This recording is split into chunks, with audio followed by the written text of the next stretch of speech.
right, where are we at? What are the numbers? What are the numbers, Kason? Get it? Because his name's Kason Rhys. We're at 168. No, 184. Guess I'll have to update it.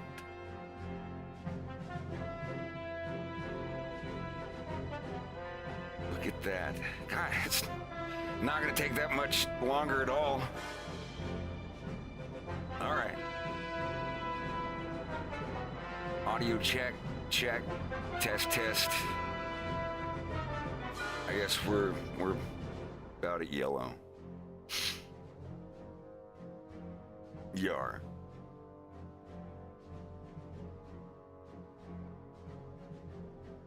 This shit ain't nothing to me, man.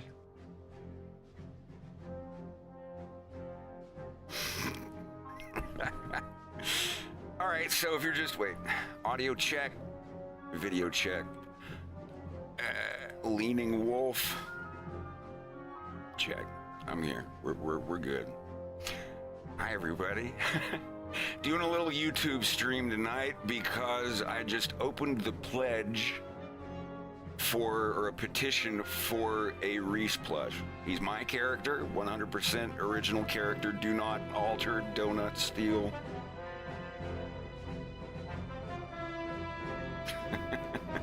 This is from Star Fox Assault. I didn't make this music.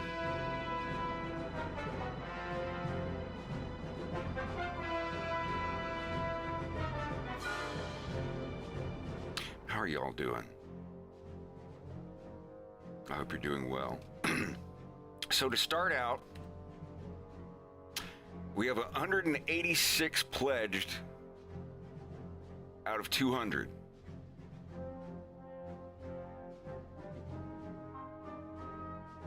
Delete that and fix it. There. It's 186 out of 200.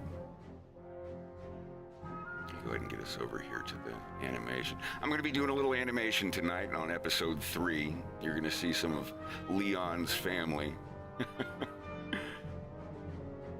I hope to have about 10 minutes of animation done by the end of the year, but we'll see.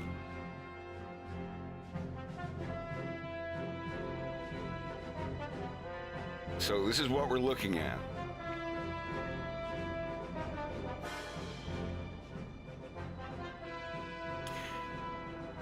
I'm sure you're familiar with Makeshift, famous YouTuber, plushy people. I am petitioning to get one made of Rhys, since he is an original character. He's all mine. Here is the link.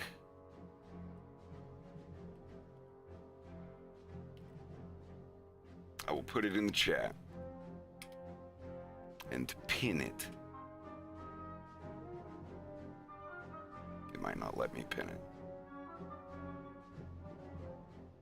But as you see here, we've got 186, 188. All right, already 2 more. So how this works, they don't know me. They don't know anything about me. They don't know that I'm him. And in order to prove that it's worth them making one of these, I need 200 people to pledge $2 and leave their card open to charge the remaining $27.90, because the plush is going to be about $30 plus shipping. So you pay $2 today, and sometime around Christmas or New Year's when the plush is actually made. This is just a prototype picture that I made, but it's probably going to look better than this. I'm not that good at modeling in Blender yet. But we need, well, I guess we just need 12 more people, but you can do more. Like this is for a pre-order of him. Yeah, it's like you pay $10 for GTA 5, and then when GTA 5 gets released, they charge the rest of it to your card, and you get to come pick it up immediately. But this is my little prototype guy that I made. Basically what he's going to look like. And if we hit 200, then they will actually go forth and make a prototype. I guess send it to me and I make a cute little video with it and everything. And then if those 200 people fulfill their full order. Some of them won't, obviously. You're going to have some people that it's not going to go through. I am not doing any copyrighted Nintendo character plushes. I'm not touching that. You guys know I can't do that. They can't let me do that. So, if this one is successful, this is with the 200 pledges. We're at 190. We got 10 left to go. Bless you all, by the way. I really appreciate it. Are we at 190 now? Need to update the thingy. 190 out of 200. And if it hits 200 and somebody still wants one, do it. This is just the minimum. If I sell 200, I get a small percentage. If I sell 400, I get a much bigger percentage. So if we sell 400, that's great. I'm not in this for the profit. I just want to make some merch that I can legally get away with. So I figure, what better character than the big cyborg hyena guy? So 193. We're at 193. This isn't gonna take that long, is it? But yeah, that's the little dude right there. He's gonna look something like that. Let me do a free rotate. I really appreciate you all coming out, by the way. There. Here's the little dude here.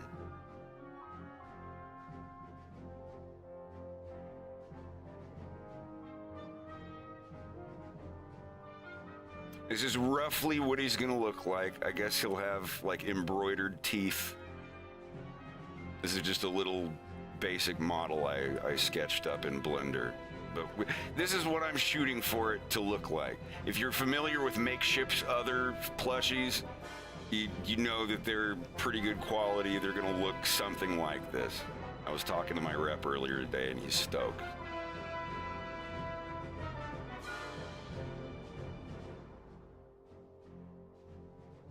We're at 196, got 4 left. This is crazy. This is we're gonna get this in exactly 24 hours.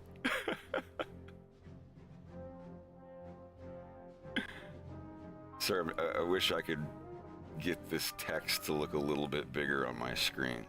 I'll try to pay attention. But yeah, this is 197.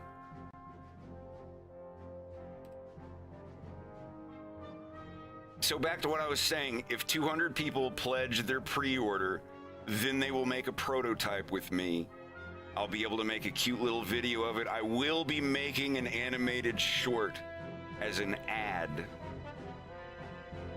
I don't know where they I'm pretty sure they send everywhere. Just like most people. But we'll see. We'll see. Go on the website of makeship.com and look at their FAQ and they'll tell you where they ship to, I reckon. 199. 199. Here's a message from our president and former standing president, thanking you guys. My fellow Americans, thank you so much for subscribing. You know the thing, man. It's for a fox in space, man. A Fox in Space. What a show. The best animated series about space foxes. Have you heard of it? I have. Wait a minute. Why is a fox in space? What's he doing out there? We gotta bring him back to Earth, cause that's where he lives, Jack. And that's what we gotta do for every fox in America. We gotta bring him back to the film focus of the backdoor chicken camp. That's what Corn Pop said. And when Corn Pop's in the cockpit, you porn cock to, you can't pop the, you know the thing, man. Thank you guys. We're at 202. We did it. We did it. We did it. It's got Fox McCloud, Peppy, Rob 64. He does his little beep beep boop. Location confirmed, sending supplies. The rest of the gang, the really great guys, trust me, I know them personally. Every day I see them out there fighting the good fight, making Corneria great again. What would Donald Trump say about Andros? Andros, have you heard of this guy Andros? What a loser. This is what happens when you let a monkey take over an entire planet. Everything goes bananas. Have you seen Venom? It's bananas. It's so sad. But not Corneria. Corneria is the greatest planet in the Lilat system. It's really a terrific place. Trust me, I've been there. All right, yeah. Anyway, we did it. 204. Now, these are pre-orders. That doesn't mean that no one else can get one. I encourage everybody, if you want a Rhys plush, to put in your pre-order now. Like, it's a good pre-order. Like, even though it's just a $2 pledge, when the actual plush is made, it should be made around December or January, would be my estimate. So it'll be maybe in time for Christmas. I don't know. But, yeah, we hit it.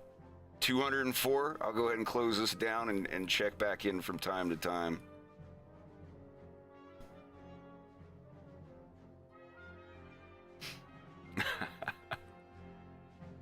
But yeah, thank you all. Thank you all.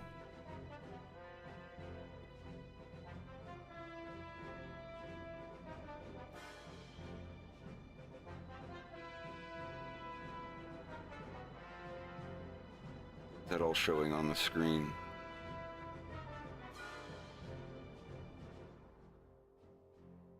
Yeah. All right. Thank you all kindly. That's it. Show's over. Goodbye. Just kidding. Anyway, I'm gonna do some work and just hang out tonight. See if I can pop this chat out. Pop out chat.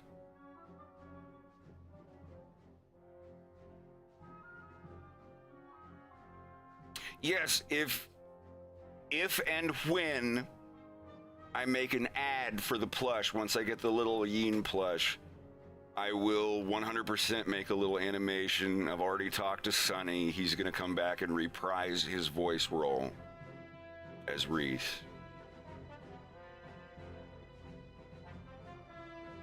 They must have amnesia because they forgot that I'm him. Yeah.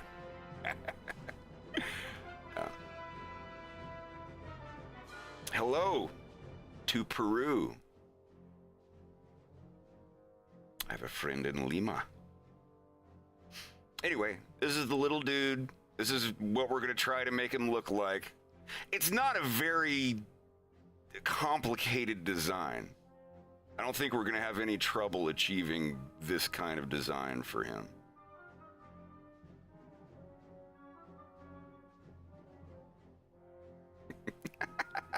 I can sit here and do this all day.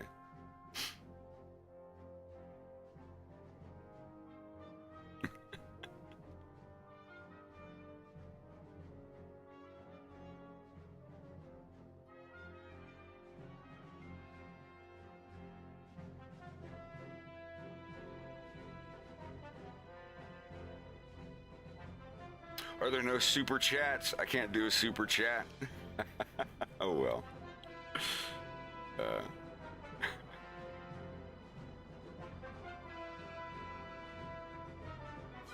Can I turn on monetization in the middle of a stream? How do you turn on super chats anyway? I mean, are they on? Do you guys have an option to send me a dollar? Send me $1. I don't want your dollars. I mean, if you want to send a super chat, that's fine. But I would rather you do a pledge for a plush for what we were doing a little bit ago. This guy right here. We're already at 208.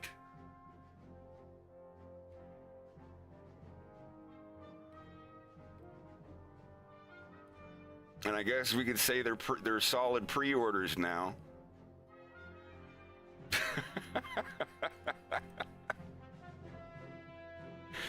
cool. I'm glad that we did it. I was hoping it would take a little bit longer, kind of build things up a little bit, but we got there real quick. I appreciate it.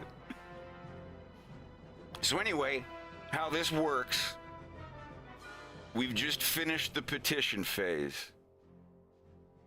So we did it. They needed 200 people to pledge. Now, when we actually go into the production phase, they're going to need 200 of those pre-orders to go through. Some of the people that made these pre-orders, they may not have money in their credit cards. So when they try to charge, it'll get declined and that pre-order will get canceled. So make sure that it doesn't get canceled.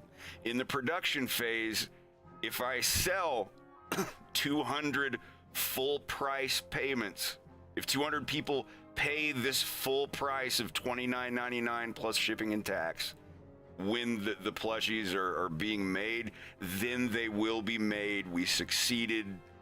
200 of them at least will be shipped out. There is no upper limit. If I sell 600 of them, 600 people are going to get them.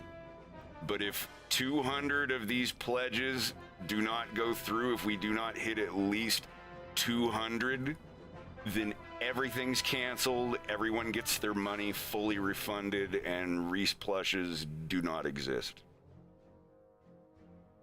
So as long as 200 of these 208 people follow through with their pre-orders, or the new people when the actual plush is shown on the website follow through, then we're good. And then I might make a plush of Kale, Wolf's father. A beer bottle in one hand and a $20 Cornerian note in the other. What'd you do with that 20 I gave you? I got my hair did. I swear. Doesn't it look nice? Well, Falco, honestly, no one fucking asked you. Yeah, so if the Rhys plush is successful, which, you know, we're halfway there, we've done the petition phase. Now when they make the prototype and I make a little ad for it and everything, then if we sell the solid 200 full payments, like if every single person who pledged their order goes through, then we're already good. Wolf's dad is Kale. I don't know if he actually says his name or anyone says his name in the cartoon. But yeah, that is a character that I created. That's the thing. Unfortunately, I will not be making any plushes of Nintendo characters. Obviously, I can't. I don't want to get my ass kicked. But if we do make some more plushes, I think the next one will be one of Kale, Wolf's dad. And then if that one is just as successful, then I might do 2 plushes at once of Kajekis and Riendo, the Venomian TSA dudes, the hyena and the bearded dragon lizard. So we'll see. We'll see what happens. Turn my music back up a little bit.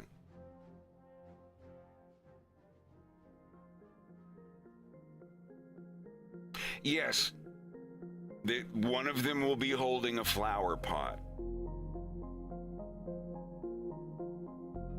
Maybe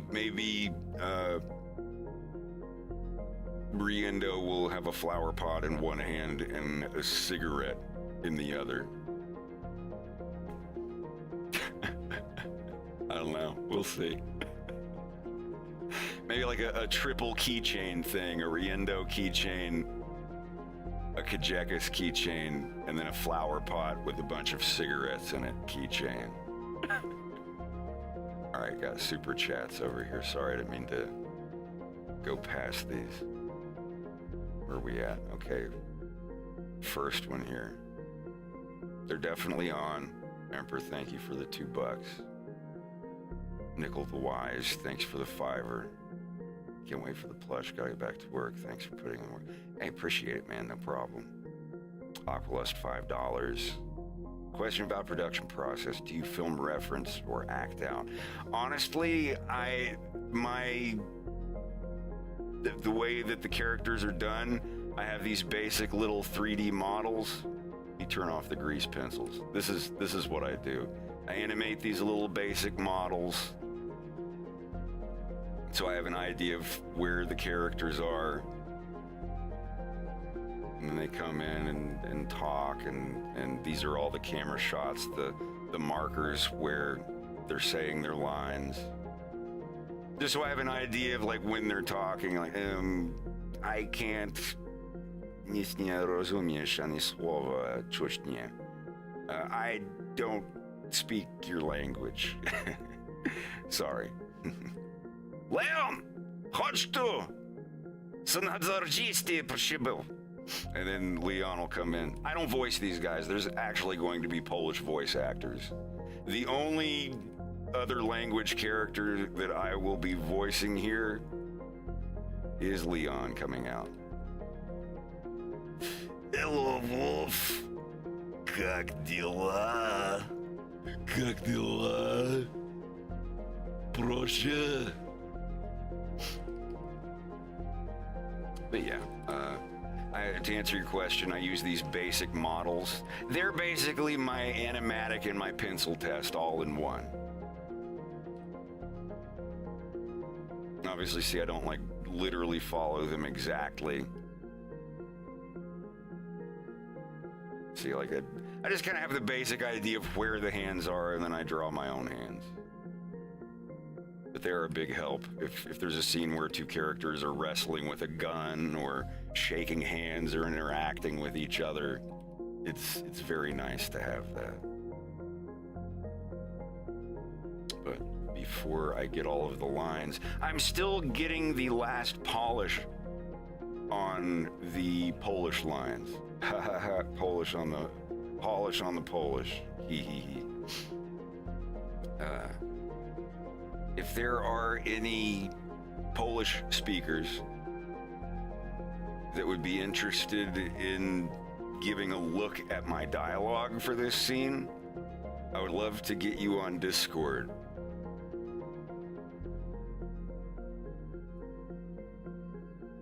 Have a couple other sets of eyes on what I'm writing.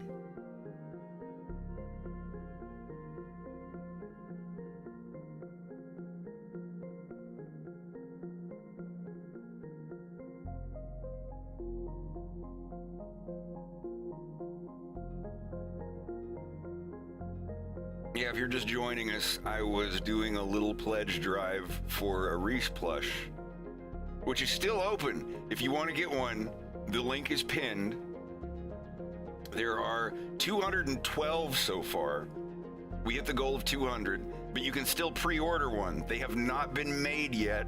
This is my prototype picture of what they're gonna look like.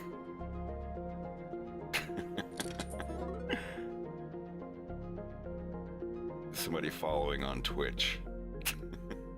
I do have Twitch. I stream every week, every other day or so on Twitch. Sometimes it's every day, sometimes it's every other day. I have company right now, so I won't be streaming as much this week. How long am I planning on making episode 3 of A Fox in Space? I'm shooting for 30 minutes. But we'll see. It might be longer, it might not.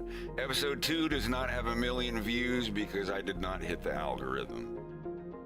I don't know. Maybe I needed a better thumbnail or put some memes or famous people in it or something. I don't know. But that's fine. I've said this before, I'm not in this for the views.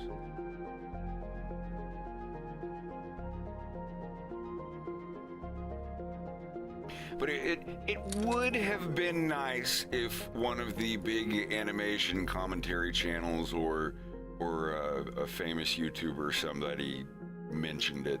But that's all right. The fact that it got 500,000 that fast is fine.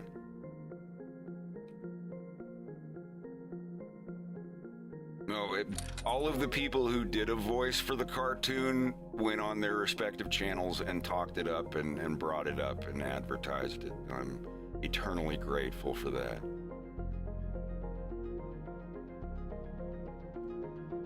But yeah, the link is there. I'll paste it one more time. If you want to get one of these. So the way it works, we're done with the petition phase. They've got the money. The petition is just to prove that there's interest in the product. Now, they're going to take the money from the petitions or whatever, and they're going to make one prototype. And maybe, I guess, send it to me so I can make a cute little video with it and squeeze it and whatnot. And then that's going to be the actual campaign for the plush. Everyone, all of these people who have gotten a $2 pre-order, see, this is a pay $2 a day, and when the product launches, they will charge the remaining $27.99 plus shipping and tax when it's done. So if you're one of these 213 people, you're already locked in. I sound like a multi-management guy. We have got you locked in at tier 2. Trust me, it just works.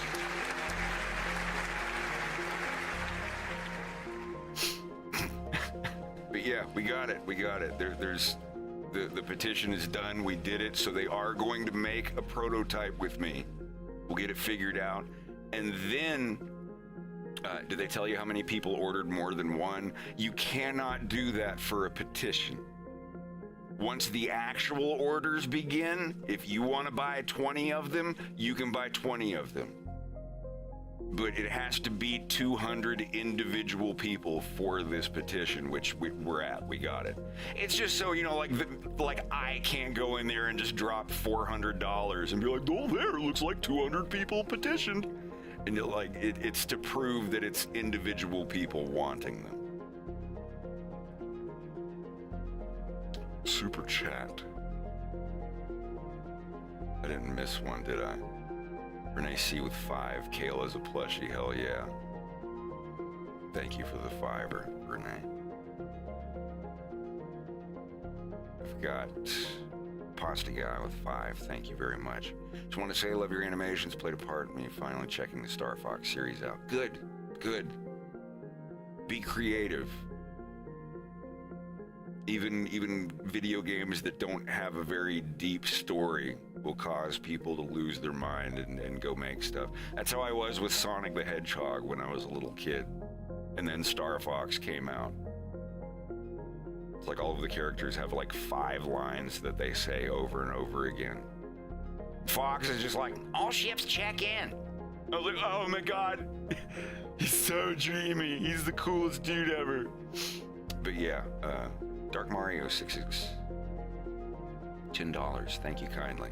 It's been a long time. Great to see all your hard work in motion. Keep it up. I will. Promises. I think we're caught up.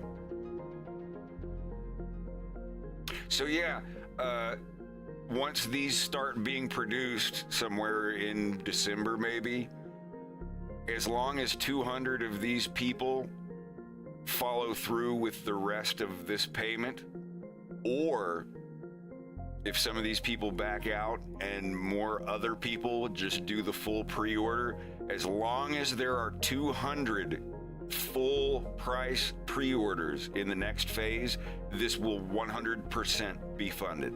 And those 200 people plus whoever else wants one will get them. I would love to sell 400 because shipping costs go down after 400 and people get a better cut.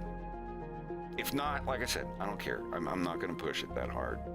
If people want it, they'll get it. So.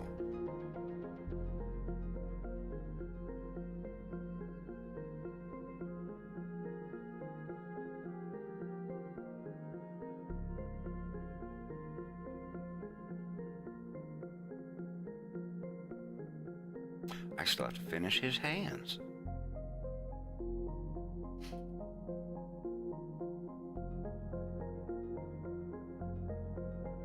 don't know how many people are in here, like a couple hundred. Yeah, yeah, yeah. 224, all right. It's not too many. I was thinking of reading through some of the script so far, unless people don't want spoilers. What's up? Thank you. You going to bed? All right. Have a good night. We'll see you. How's Rex going to bed?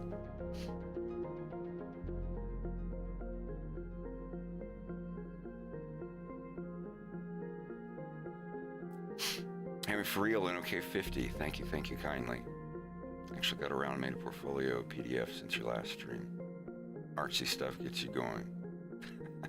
Good. I've always wanted to get a portfolio together. I never know what to put in it.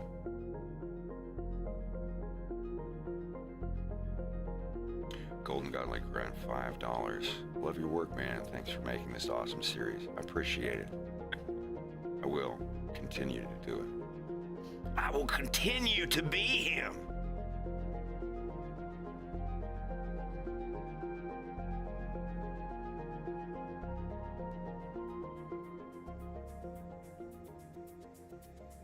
Yar.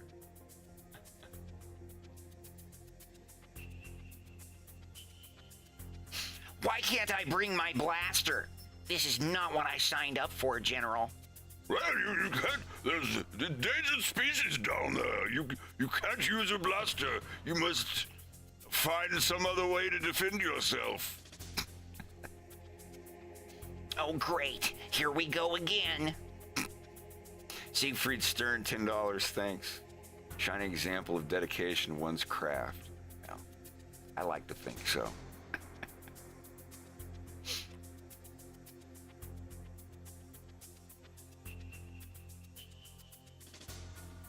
Yeah.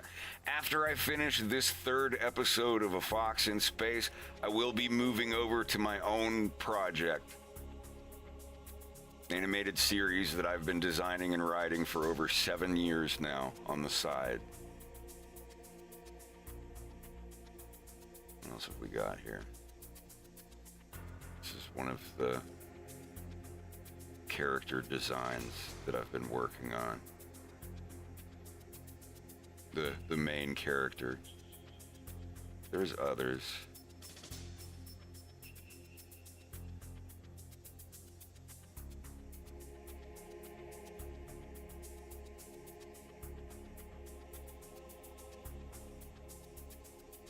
These are just a couple of them, but the main guy here, James Falcon, hyena guy, that is, I don't want to get too much into the details of this cartoon. Y'all are here for Star Fox anyway, but this is one of the characters from it. I have enough stuff to make several seasons of this show. I've been writing it for about 7 years, a little bit every day.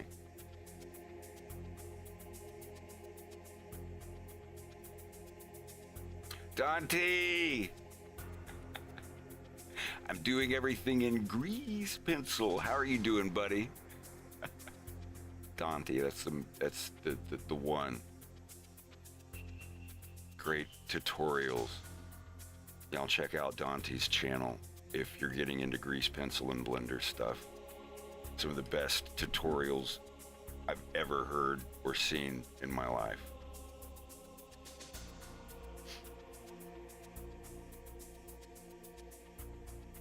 It's what I use for everything now. Blender is so great.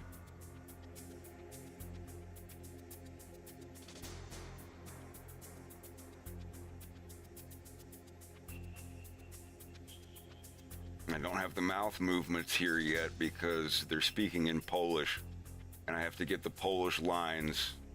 June 28th, July. Thank you for the tenor. I appreciate it.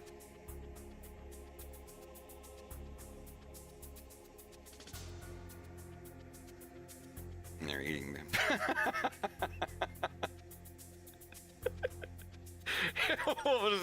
Because let me show that. I showed this on the other stream when I was just first working on this shot. I could bring up the script. Y'all wanna do a live read of the first act of episode 3? I don't mind.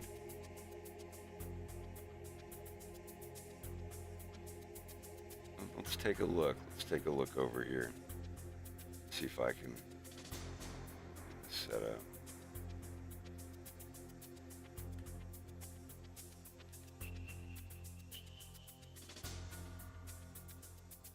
There we go. And this will be Scenarist, one of the best free script writing, Bible making programs I've ever seen in my life. Now let's squish it down and make sure you all can read that okay.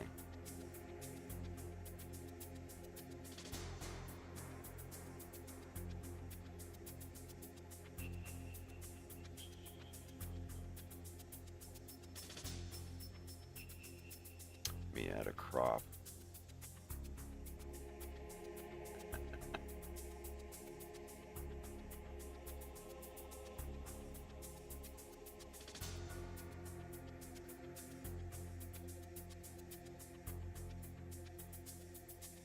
There we go. That should be better.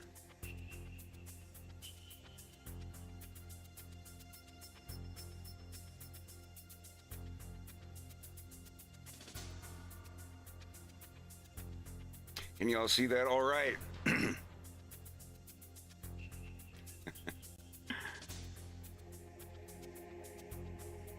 All right. Good enough. Good enough. We'll make it work.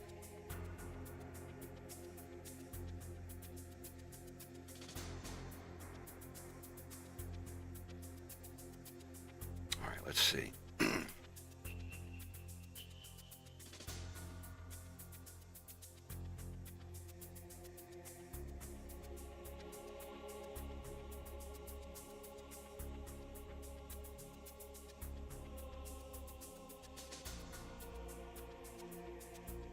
Okay, each big scene in this act is its own Blender file.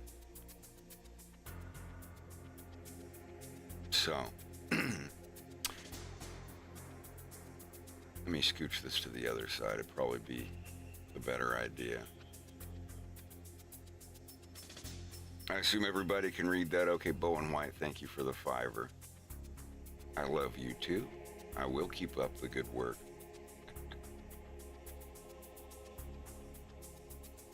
Rough time frame of episode 3's release. I'm shooting for 3 years. 3 years to get 30 minutes done. We'll see. Okay, here's the script.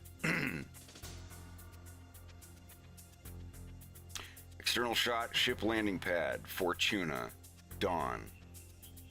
Cue the music, the song Yasher Ritzy. Music is yet to be made. Now keep in mind, the mouth movements have not yet been animating. I do have help. I have some friends. I can afford right now to get 2 friends to help with the animation and 1 friend to help with the 3D stuff. 5 reptilian men. Maciek, Yarek, Pyotr, Stanislav, and Nikolai are circled around a grill enjoying a shashlik-style barbecue of some large indigenous insects. Soy-esque music is heard from the boombox on the table. You can actually set that. Why not?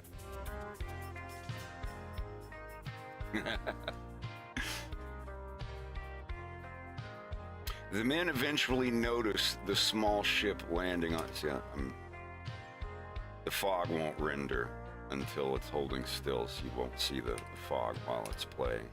So they're over here eating their food.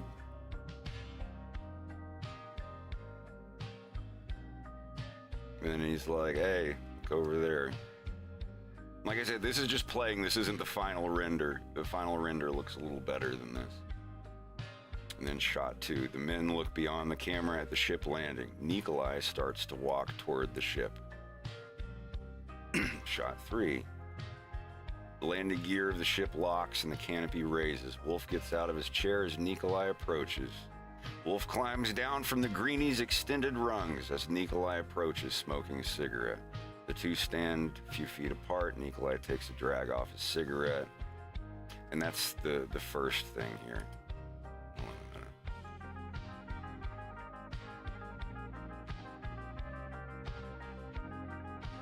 I want to load up the DaVinci compile.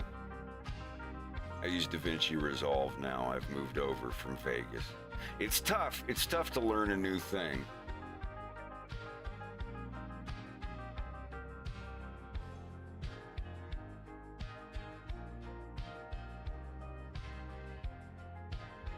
I'm gonna see if this will play. Because I've already got some of this rendered, and that's what I should have brought up in the first place. There we go. Okay, here is the actual render.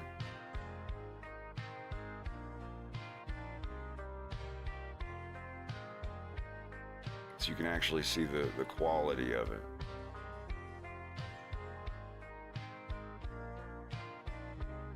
And then look beyond the camera at the ship landing. Landing gear locks, canopy raises, Wolf gets out, Nikolai approaches. Wolf climbs down from the extended rungs. Nikolai approaches with a cigarette.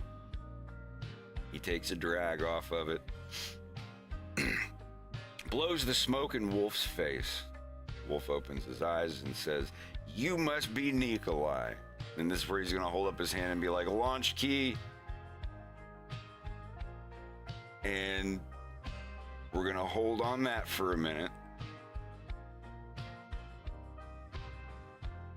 and go back to part 3 here. Some of this is compiled, some of it's not. I have to show some of it from Blender's view. It's like there's grass. There's like grass on the ground, but it runs so slow when I have it turned on. It'll look a little better than this. So then here in the next shot, in the distance, Nikolai sits in the cockpit of the ship, testing the features, opening the canopy, etc. Wolf has joined everyone else circled around the barbecue.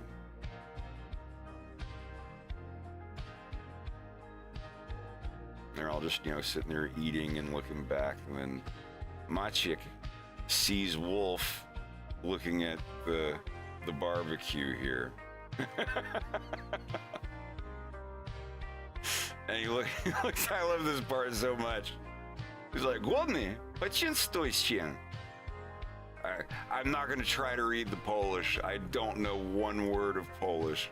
But he's just basically saying, "You hungry? Help yourself."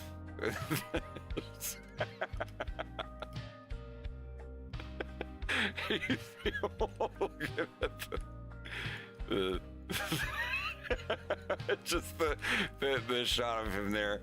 And then while shot 10, Wolf stares at the sizzling bug skewers on the barbecue. And Stanisław off screen in Polish, he says he probably doesn't want to singe his hairy fingers. And then Yarek way over this way, over around there, says to Maciek, he's like, "Maciek, give him one of yours." Because Maciek here already has a skewer of them. And he looks over and he's like, "Well, go on, take one." He says it in Polish, and then in English he says, take. And Wolf's just kind of... Wolf holds the cooked bug in both hands, gazing down at it. He turns to Maciek. "So, how do I..." Maciek raises his skewer. "Crack this thing open."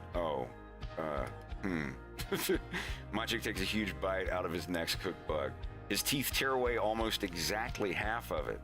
Some of the head, some of the body. Maciek chews his food loudly. Wolf just says, oh.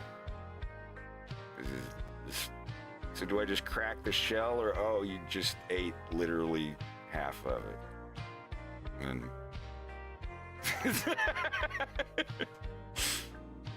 Macha keeps chewing. Wolf looks down at his food, turning it over in his hands. Then in the next shot here, Wolf says quietly to himself, "Never thought I'd miss the food on Corneria." His expression hardens, he opens wide, takes a huge bite, devouring the entire head first. He chews, eventually further tilting his head, trying to form an opinion on the taste, swallowing. He looks to the others and smiles, and this is the final shot of this scene where he's just like, Barzo Dauberger, which is, you know, it's broken. He's saying very well. He thinks it means very good, but, you know, they approve a little bit, and Machik just keeps eating while Wolf is chewing his bite. And that's the end of this scene. And now it's going to cut to them in Nikolai's car.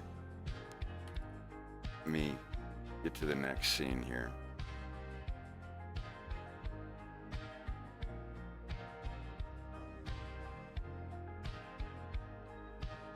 Here we go. So, this is...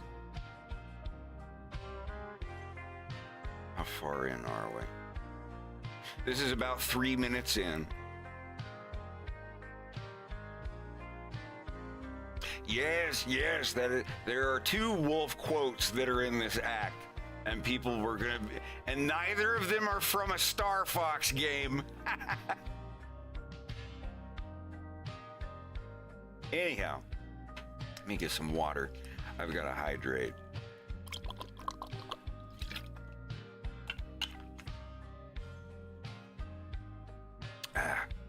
Anyway, Nikolai is behind the wheel of the small car, Wolf beside him, and the brothers Stanisław and Piotr in the back. Wolf has an unsure look on his face as he gazes out the window, watching the foliage go by.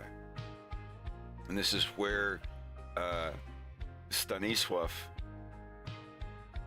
says to Nikolai, like, hey, the ship is good. And then Wolf says, are we going to go see Janusz now? And this is them speaking in Polish. There is a small problem. And one of the guys in the back is like, is the ship broken or something? And keep in mind, all of these lizard guys are speaking in Polish. Thank you, Coffee Lover, for the 5. I appreciate it. And they're I assume everybody can read the script here. Jest pewien problem. There is a certain problem. And Stanisław, I'm just going to say Stanislav, because that's how I say it. And he says, is something damaged? Nikolai is saying in Polish, I found a tracking device, though it was smashed. That's what he says here. I found a tracking device, though it was disabled. And then Wolf is like, hey guys, is Janusz going to be there when we get there? Like I said, there's a couple mouth movements and stuff in here that need to be done. I'm holding off on that and just getting the basic framework of all of the scenes before I get my Polish voice actors. Because I don't want to have to call people in Poland like a 3rd and 4th time, be like, oh, I changed this line. Can you do this line? I want to make sure it's 100% perfect. If there's anyone in the chat who is Polish, who speaks native Polish, I would like your help. I will pay you for your time and give you a consulting credit in the cartoon. I just want to make sure that the dialogue is not cringy and sounds natural and makes sense. If it sounds a little weird and strange, like otherworldly, just a tiny bit, that's fine. Yes, that is another teeny tiny little reference. Who's gonna be there when we get there? Riding in a car in a tunnel with orange light. That's a semi-reference. Good eye there. Good eye. I don't know. In the violence, there will probably be Norwegian speakers. The cartoon, The Violence, my goal is to get the biggest international audience for a cartoon ever by having people from all different walks of life in the cartoon speaking different languages. There's going to be so many different languages, I won't know where to begin. But anyway, is Yanush going to be there when we get there? Wherever it is we're going? They're just kind of looking at him, and then Piotr turns to Nikolai and says in Polish, he could have turned it off, he could have destroyed it as he was landing. And then Nikolai was basically like, exactly, we'll see what Yanush has to say. And Wolf says to them in English, you guys can't understand a word I'm saying, can you? And yeah, I haven't gotten this fully done yet. And I don't have the models turned on. Yeah, he looks over. Let me just show the models. He looks over and he's like, hey, Yanush, I see Yanush now. And then finally Nikolai says in English, yes, we go seeing Yanush now. This is where Wolf will turn and look out the window, saying to himself, this probably wasn't a good idea. And that's the end of this scene. Then there's going to be, here we go, let me catch up over here. This probably wasn't a good idea in music. Cut to a Kowalski compound, an outside external shot of the building, which I guess I could show you here. Just an idea of what it looks like. I don't have everything turned on, but there's mountains, there's it's on water. This is basically the building itself. There's a fancy pool with lights, and the main office here that obviously doesn't have anything in it because this is a scene in the lobby, so you won't see it. But there's gonna be an external shot of them, like slowly walking up the bridge. This is the size of a person, so they're gonna be, walking up the bridge, they're going in and all that. And then it cuts to the lobby where Wolf is waiting. Let's get this going. Under a giant lamp in the shape of a P insignia, beautiful reptilian women in bikinis are swimming in a well-lit pool. This pool serves as the ceiling of the fancy lobby below. Wolf is sitting on a couch across from Stanislav and Piotr, who are on the couch opposite. Nikolai stands in a corner nearby, closest to the door of Yanush's office. And Wolf is going to look up and... Here, sorry, I want to... I want to see this shot again because it's actually pretty neat. Kind of music that's going to be playing here. Yeah. Oh, fuck, did we lose it?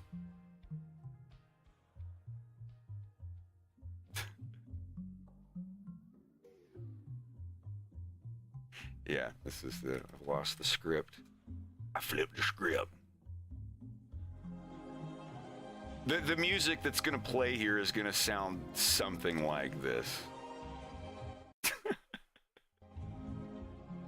And it's Wolf sitting here across from these guys, waiting to speak to Yanush. He's going to look around. I have more animated than this. But, anyway, it shows Wolf, and he's like, man, this is a really nice place.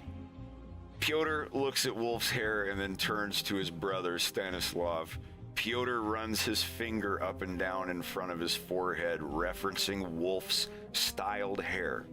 In Polish, he says to his brother, his hair makes him look like a girl. And then Stanislav replies, I'm not familiar with how their women look. Piotr subtly points in Wolf's direction while still facing his brother. Well, they look a bit like that. And then both of them, yeah, let me go ahead and close that down.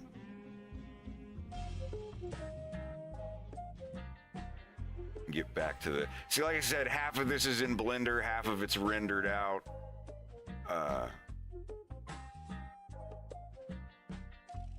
Yeah, wait, let me show you what we've actually got of this scene animated. 'Cause that render that you just saw there is an old one. This is actually in Blender. I can just look around at whoever's wherever.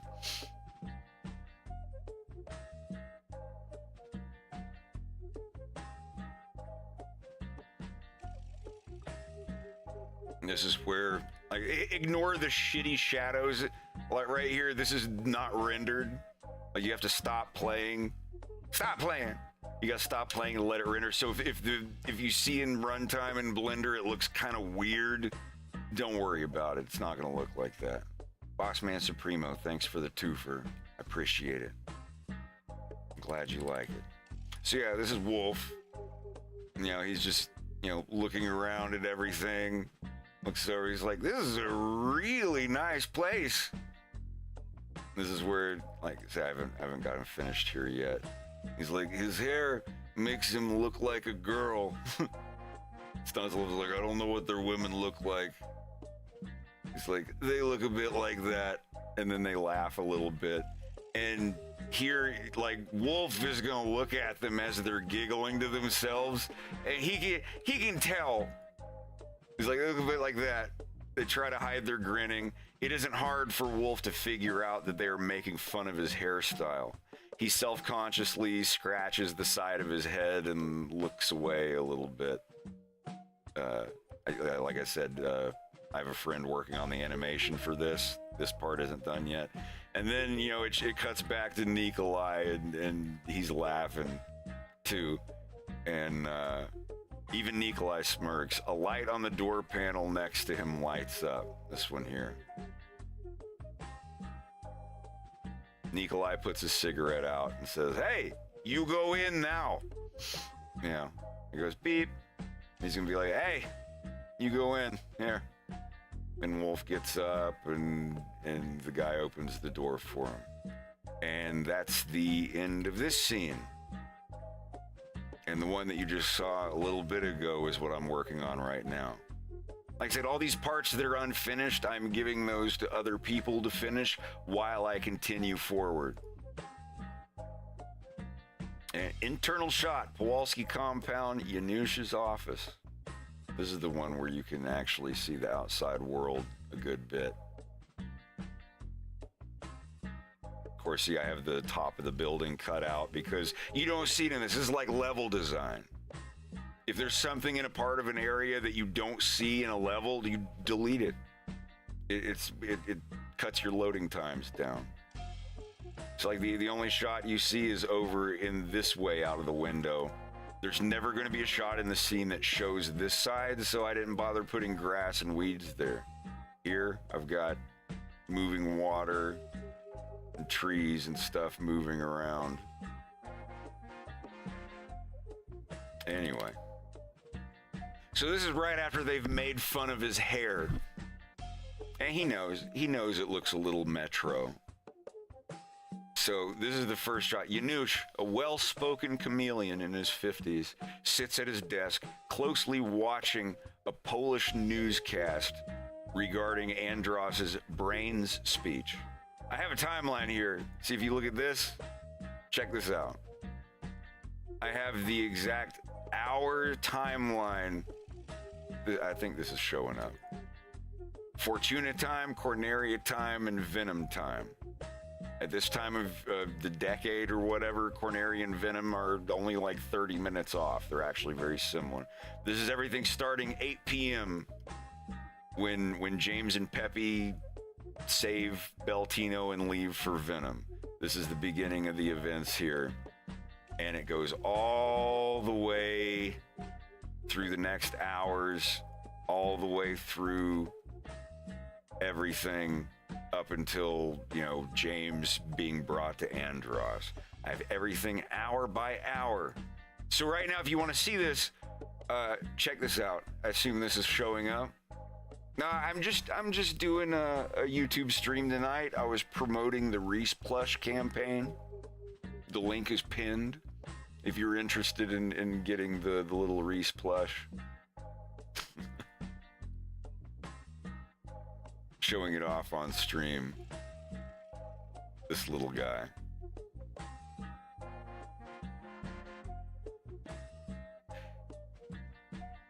We passed the petition. We did it. We did it, boys! Looks like Rhys is back on the menu, boys. Meme. I don't. That's no. I'd love to make plushes of copyrighted Nintendo characters, but I don't want to get my ass kicked.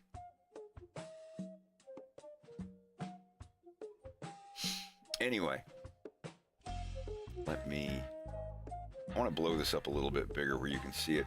This is a program I use called Kit Scenerist. It's 100% free. Anyway, this is the timeline here.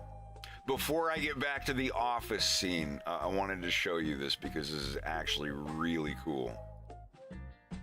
This is my little mind map thing.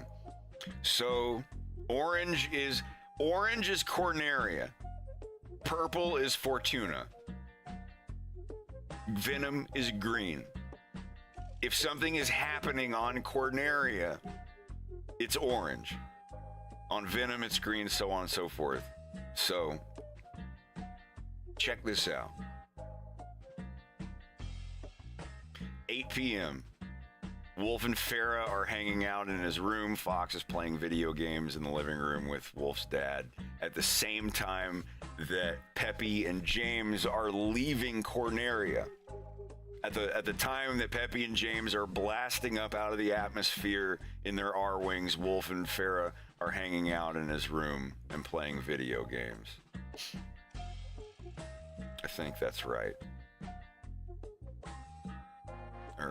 Well, during this hour.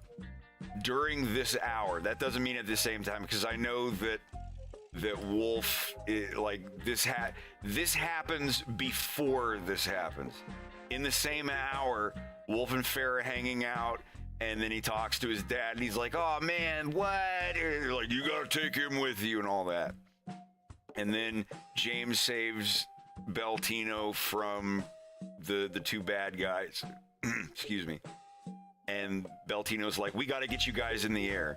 So during that next hour, Sonny goes to the payphone, reports to Shears. The Falco restaurant scene, that's what's happening at 9 p.m. And at the same time that this is happening, Wolf is driving. Because you remember when he flicks the cigarette, he's like, "Ow!"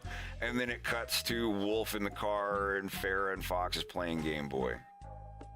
Then during this time, during these next 3 hours, James and Peppy are in cruise.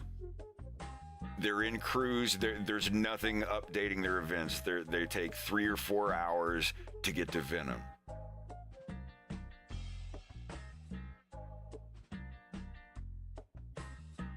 And so during those 4 hours that James and Peppy are in cruise mode, Sonny reports his failure to Captain Shears. Wolf drives with Fox and Farah to the air base, and that's around 9 p.m. Corneria time. At 10 p.m. Corneria time is when Wolf bamboozles everyone and leaves. I don't know why that moved over. So yeah, at 9 or 10 p.m. Corneria time, Wolf leaves Corneria. This is right when Farah is looking up and like going, "That mother."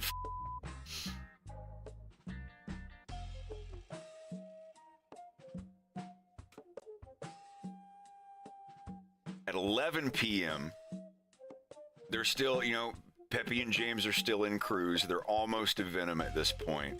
This is when Farrah calls her dad, Perry. You actually see Farrah's dad in episode 2. If you look closely, you can see what Farrah's father looks like on an election poster. Farrah's dad Farrah calls her father, Perry, and he sends a car to pick up Fox and Farrah from that base.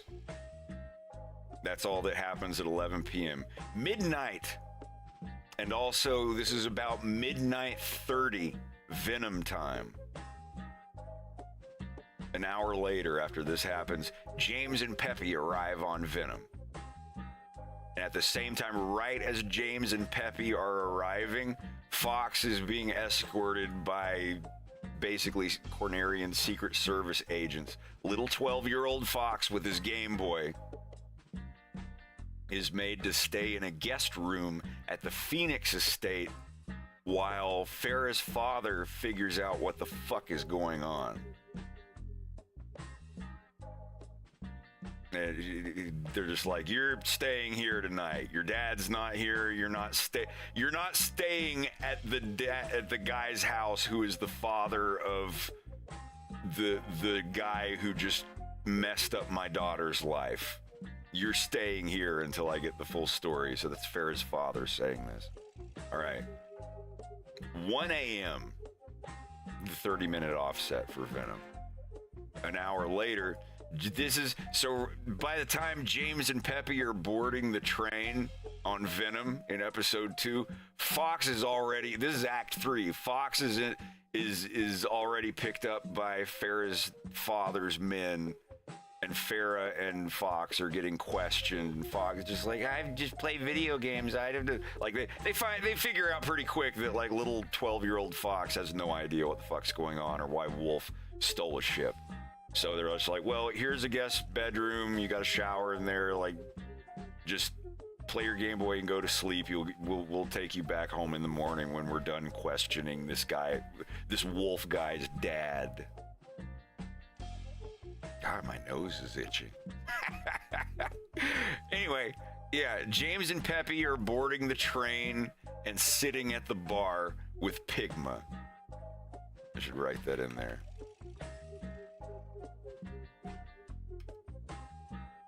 There. Right at the same time that is happening, Bill is taking all of the blame. He's standing tall before his superiors and getting chewed out and demoted. Hopefully, I will be able to get Jared Keeso to voice his superior officer. Jared Keeso is the guy who plays Wayne on the Canadian comedy show Letterkenny, the main character guy. Like, he's gonna go and it's just gonna be this German Shepherd Canadian guy, and it's like, oh, Gray, huh? Boy, you sure are stupid as fuck, buddy. Like, he's just gonna chew Bill out. Bill's only gonna say like yes sir and no sir there. If I can afford him. If Jared Keeso, Bill Gray, he's the Canadian dog guy that was friends with Wolf. He's the one whose ship is stolen by Wolf. So while James and Peppy are on the train, Bill is getting demoted and getting punished and yelled at and whatnot. At the same time that Farrah's father sends his men to go and talk to Kale. There is much questioning for like 6 or 7 hours. They go through Wolf's room. They're like, do you care if we look through his room? And he's like, I don't give a fuck. Do whatever. I had no idea what he was doing. At the same time as all of this, during the same hour of all of this, because remember, James and Peppy are in the bar car during all of this. This is the same time at 1 a.m. for whatever reason. Andross's live speech is broadcast on Venomian live television. Why he decides to Maybe it isn't live. I don't know. But like the speech is broadcast, whatever. They have a different schedule on Venom. Then an hour later, this is 5 a.m. Fortuna time. Where they are, I mean. Like, of course, it's not 5 a.m. all over Fortuna. This is just where the characters are landing. Remember, purple's Fortuna, orange is Corneria, green is Venom. So on Fortuna, local time, 5 a.m., Wolf arrives. This is the scene we're going through right now. So during this scene, this is right as Wolf is landing and hangs out and eats the barbecue bug and all of that. James is tired of waiting for Pigma to return, and he walks through the train cars and finds his informant, Desc. So like at the beginning of this scene where we run into Wolf, during this scene, this first scene in episode 3, this is actually right at the exact time that James is like, all right, I'll go it alone from here. And he leaves Peppy and he walks through the train. I'm saying it's very nice to be able to organize everything in chronological order like this. I love this so much. And it's by hours. Like this is all like this happens during the hour, and then this happens, and then during the next hour, James is captured. So like during all of this is all when James is sitting and talking to Dessler, and all the crazy stuff happens. And then when Wolf is sitting here in the lobby, in the fancy swimming pool with the lizard ladies swimming in the ceiling, right as this is happening, James is being captured. If Wolf knew all of this and everything that was going on while he's sitting here, and he ends up going to a sauna with Leon or a banya, and starts his good, comfy life as a mercenary in the exact moments that James is being captured and sent somewhere. So yeah, during 6 a.m., 3 a.m. Corneria time, 3:30 Venomian time, James is captured on the train by Rhys. Wolf is waiting in the lobby to speak with Yanush. And then an hour later, Peppy is made to leave Venom. Andross's men come up to Peppy and they're like, your friend's not here anymore. You go back, or you want to make an international situation here, get the fuck back to your ship and go back where you came from. So Peppy starts to fly back to Venom, sends an encrypted message to Beltino. We're getting into episode 3, heavy spoiler territory. This timeline thing, this is a mind map.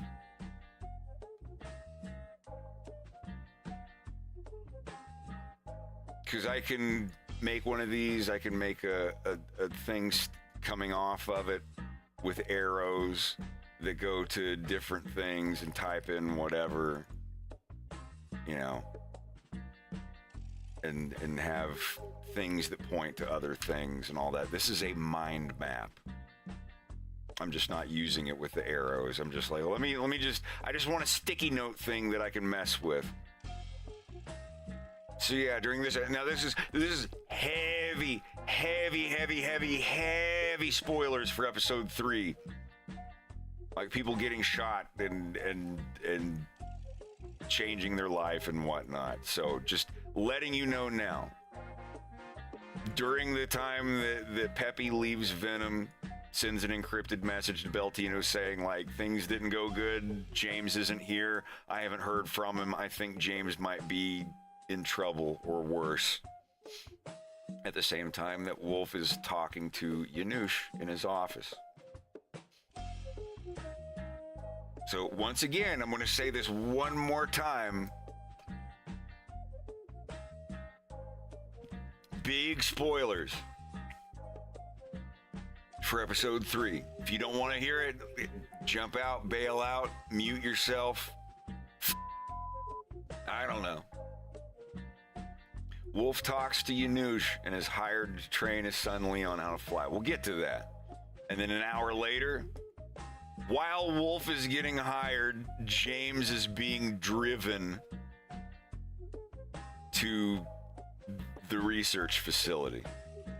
And then as Wolf and Leon are hanging out together in a sauna, in a banya, hot spring, working out together, Wolf teaching him how to fly the ship that he stole. Long story short, with the script, Wolf brings the ship and he's like, hey, I paid off my dad's debt, right? And he's like, well, you brought me a ship, but it's got a busted tracking device in it. You know how secretive I am here. Wolf's like, I destroyed that before I left Corneria. And Leon's dad is like, how can I believe you? I'm sorry, I can't. You fucked up. And I can't let you leave. Just hold still. My son will kill you. It'll be quick. And Wolf is like, oh, no, please, look, please. I can teach you this. And he appeals to Leon. This is Leon's father, by the way. He appeals to Leon's father and says, please, I can teach your son how to fly that ship. He agrees. He's like, all right, I'll trust you for now. And if you follow through and you hold my trust, then I'll have more work for you. And that's where he introduces his youngest son, Leon. But anyway, so while they're spending time together,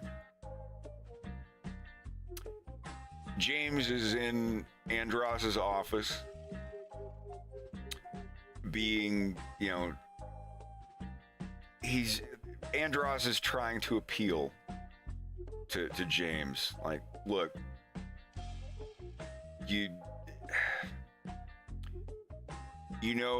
this goes back into what I've talked about before, Andros's past with James and everything, and like they open a portal, James and his wife and Andros, they opened a portal, they saw aperoids on the other side. Like I said, one more warning, huge spoiler warning for episode 3. So Andros is like, look, these guys are here, Pigma is here, Rhys is here, Cromer and Peachy, the two guys in the back seat with James, are there. They've heard Andros saying everything. Andros trusts them. He's like, look, okay, I can tell these guys, these are my closest men. Least of all Pigma, but he's still, he has history with this guy. Maybe he'll help me convince him. And Andros cannot convince James to help him open this stuff back up so they can fight these aperoid things and learn from their abilities. Andros brings out proof that, this is episode 3, huge spoilers. You don't want to know them, don't listen. This is a special little stream. And there's only like 200 people here, so I don't want to ruin anything for too many people. 220, sure, why not? This is where Andros explains to James, like, look, I have a tissue sample.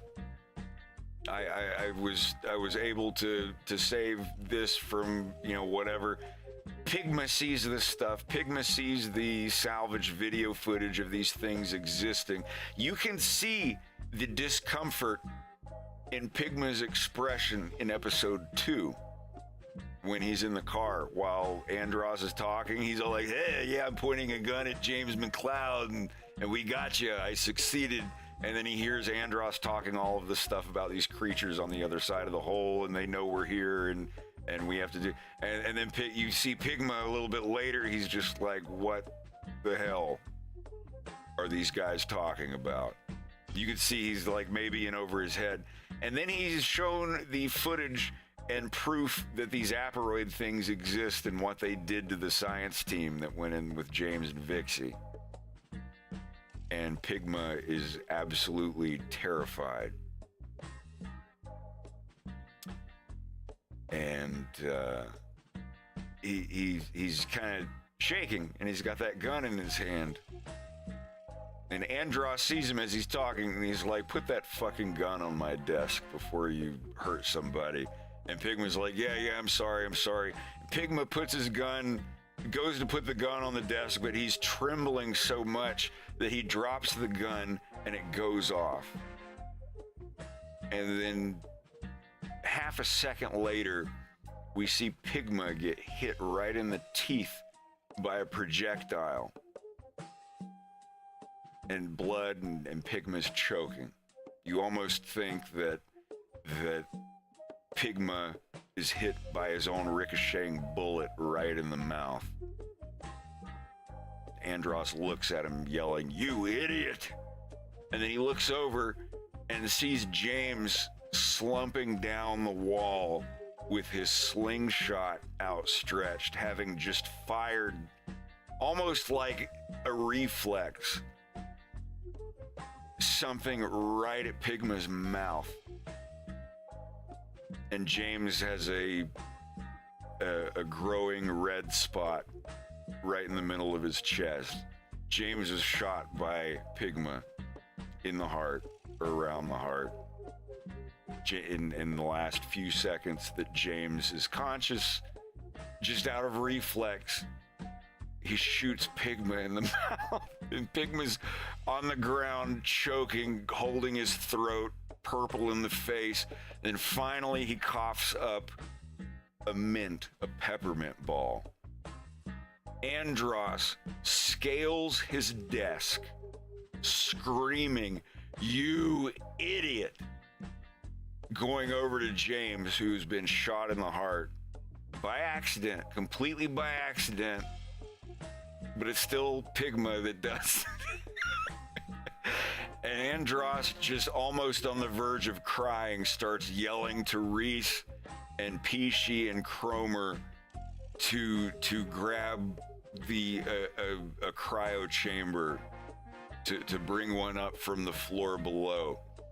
And Andros is holding, like, clinically dead James McLeod, shaking his collar of his jacket, just, mad. Why wouldn't you listen? Why wouldn't you listen to me? And now look what, blah, blah, blah. I'll change your mind. I'll change your mind. I promise. You'll understand. And then, like, they basically put James into a cryo thing to keep him from biologically dying. And that's it for James there, and blah, blah, blah, blah, blah. An hour later, during the hour that Wolf and Leon are in the lap of luxury, getting their backs whacked with birch branches in a sauna by old lizard ladies, and having a sauna experience in a hot spring, and working out and getting to know each other at the moment that James is. Anyway, 1 hour of nothing. 1 hour of nothing happening whatsoever.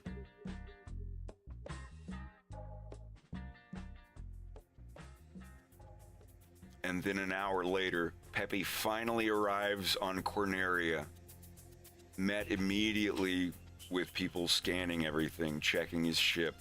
General Pepper's men bring him in to be debriefed, just as Andros sends a message to Pepper, a video transmission saying no one will be seeing James McLeod again.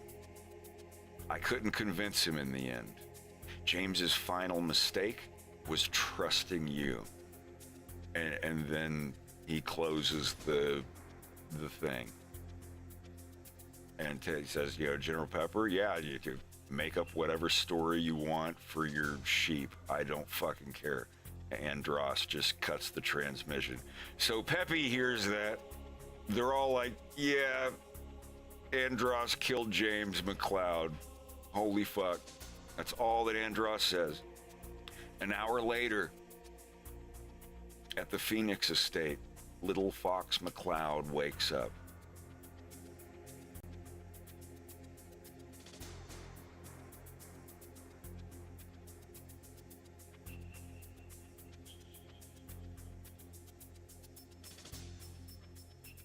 One sec. Huh?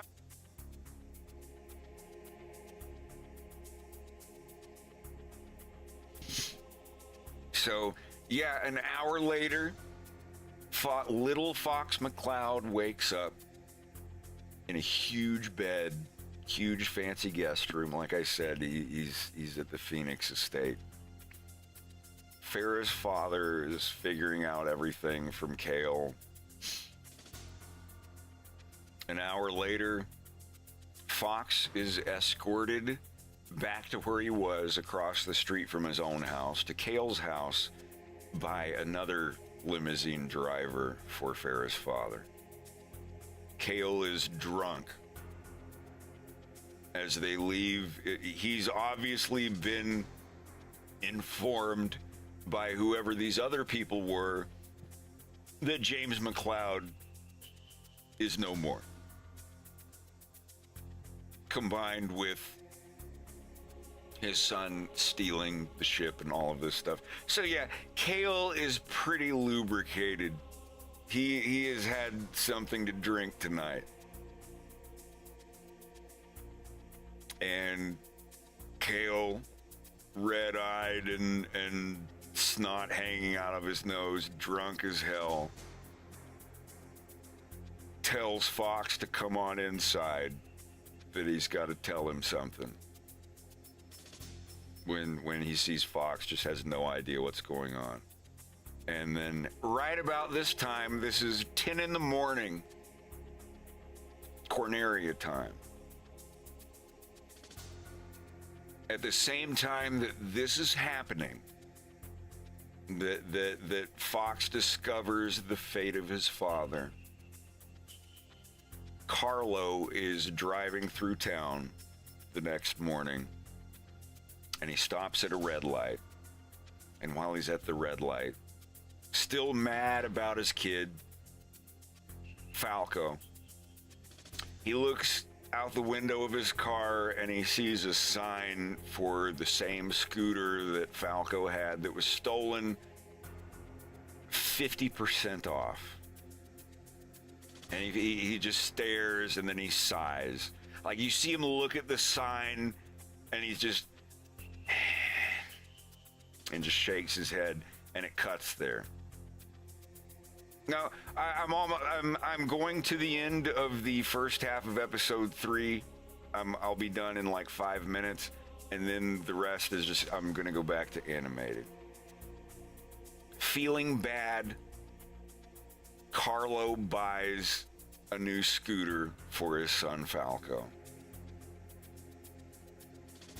So during this next hour, Fox is, he isn't crying yet. He doesn't, he's kind of in shock. In the next hour, Pepe and Beltino at 11 a.m. Pepe and Beltino show up with Slippy. And this is where you see little, like, 11, 12-year-old Slippy. Precious Slippy. And you can tell that he and Fox are friends. They're in the back seat of the car. Fox is just in shock playing his video game, and he beats a high score. And it's like, you beat the high score, new high score. And it shows the top 10, and it's all just JJM, JJM, JJM all the way down. JJ McLeod, whatever his because they don't call him Fox at this point. His nickname is JJ for James Jr. So it's just JJM on the initials for the, and then at the very, very bottom, the lowest high score that is very, very low compared to the others, because that other person is not very good at video games. The initials DAD in place 10. places 1 through 9, it's JJM, JJ McLeod, all the way down. But because he just got the new high score, the number 10 gets bumped off. And you see the DAD just removed, gone forever. So just implying that his dad tried the video game out not too long ago. And that is the moment that little Fox McCloud, his eyes well up and he starts crying. Like really crying. Like that's the moment that he realizes, like, my dad died, my dad is gone. And Peppy, it shows Slippy sitting next to Fox, just kind of looking at him and then looking up at his dad, because his dad, Beltino's in the front seat.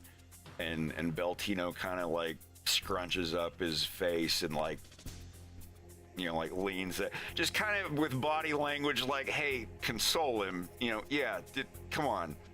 So like Slippy, he's a little socially awkward, a little on the spectrum, but like his dad's like, come on, console him a little bit, you know, it's your friend. And Fox is just, you know, crying, and Slippy just very tentatively reaches over and puts his hand on Fox's shoulder, and Fox just kind of like leans in Slippy's direction, and it's just like a little moment that they're, you know, he's comforting his friend who's crying. So anyway, that's during that hour. Peppy and Beltino are driving the two young boys to a restaurant to get something to eat.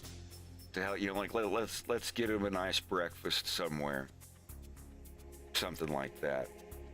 And then an hour later, they get there. Sometime during the next hour, like I said, there's a bit of loose time.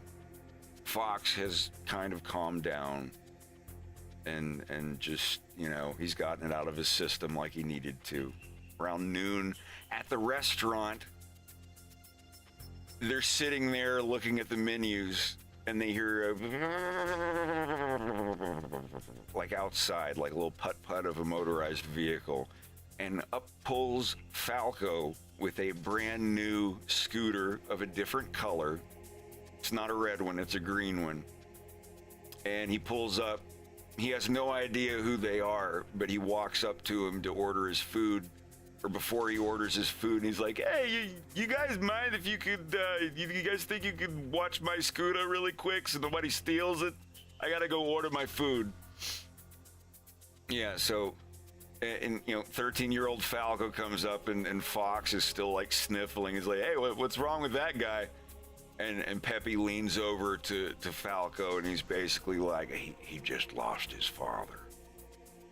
Falco's like, oh man, I'm sorry, little guy. You know, like Falco leans in and he's like, hey, you guys want to come out and look at my new scooter? And he forgets his food order, and Fox and Falco, little Slippy go out with little Falco outside, and you hear him kind of muffled outside, you know, just talking like, the thing on this scooter is like it goes really fast.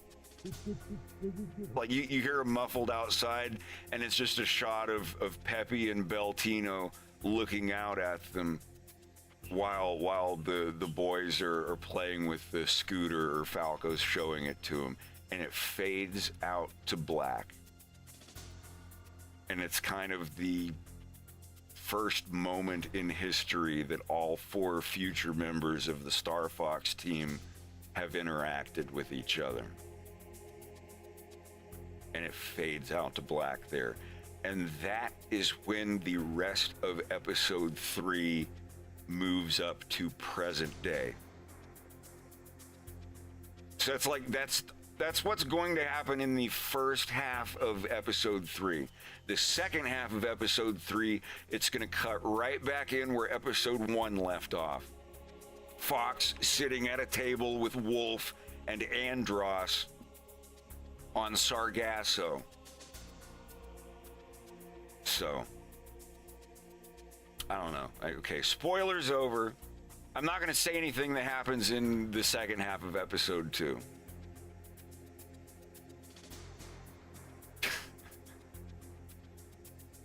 It's this is what I have anyway.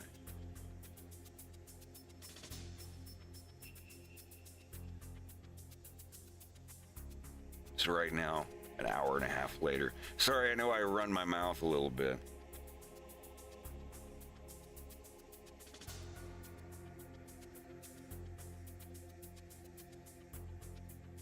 I'll be here animating this. Also, Wolf.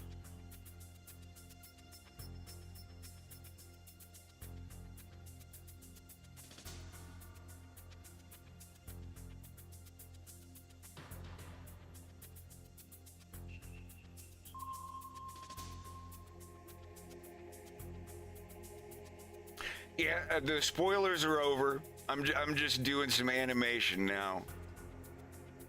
I hope that wasn't too much. But I want to try to make people cry a little bit in episode 3. For whatever reason, you know, who's to say? But I want episode 3 to be a great send-off because I'm going to be moving on to something else. Episode 3 will be the last one I do for Fox in Space.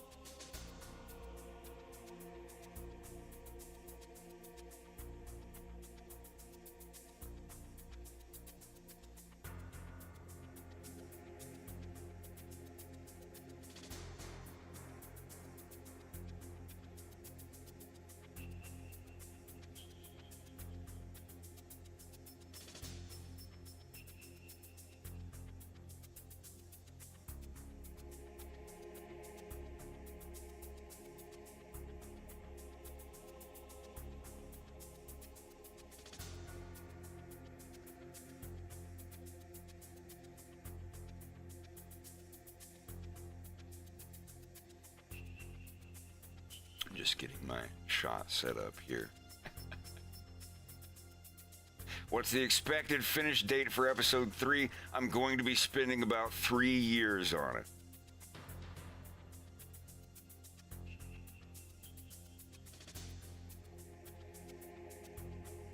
Vacation arc?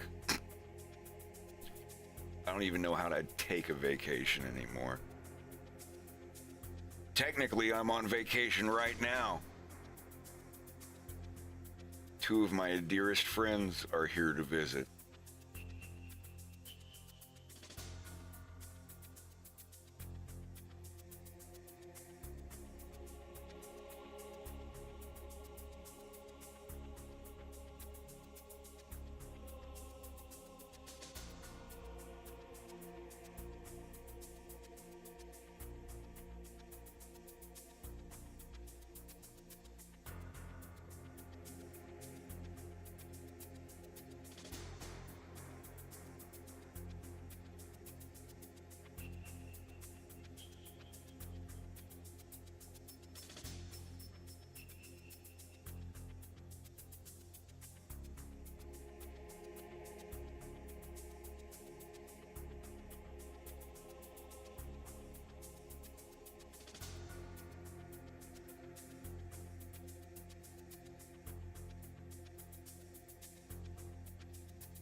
I've been loving Blender. Blender's been so great. If you're just joining us, I am streaming on YouTube today because I wanted to do a pledge for a Rhys plush or Petition.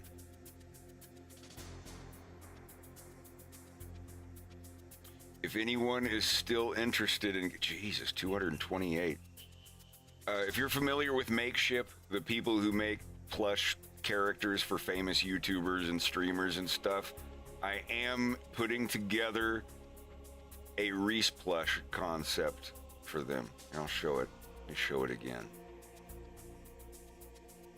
If you want to pre-order one, Like I said, this is the petition phase. This is just showing how many people are actually interested in one. You put $2 down, and then in December or January, when the Rhys plush is actually made, they'll charge the remaining $27.99 in shipping tax when it's done. I have a couple of makeshift plushes. The other one's from Umami. They're precious, they're high quality. I don't sleep with stuffed animals, so I don't know like how good they are for sleeping as a pillow or giving to your dog as a toy. But for a collectible that I have on a shelf that I enjoy looking at, their quality is very great.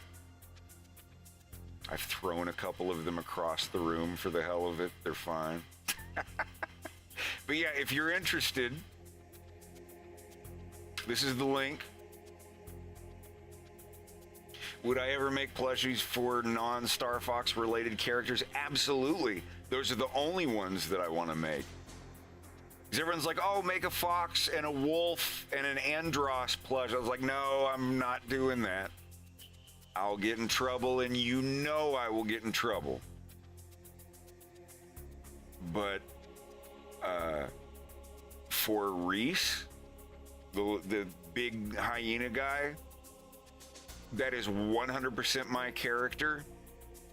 He might be folded into other cartoons that have nothing to do with Star Fox. He is not a Star Fox character. He is my character. I made him. I can do whatever I want with that design. His uniform is not based on any uniform of the Venomian soldiers or whatever. It was my own design. It's my own character.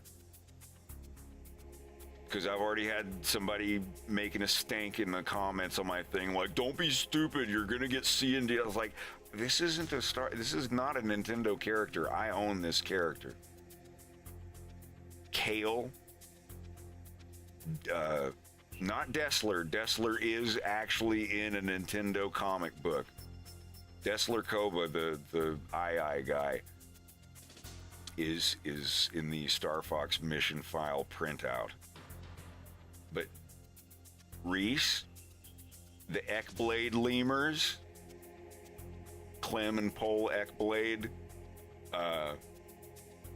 Kajekus and Riendo, the customs agents that give Peppy and James a pat down when they're landing their ships.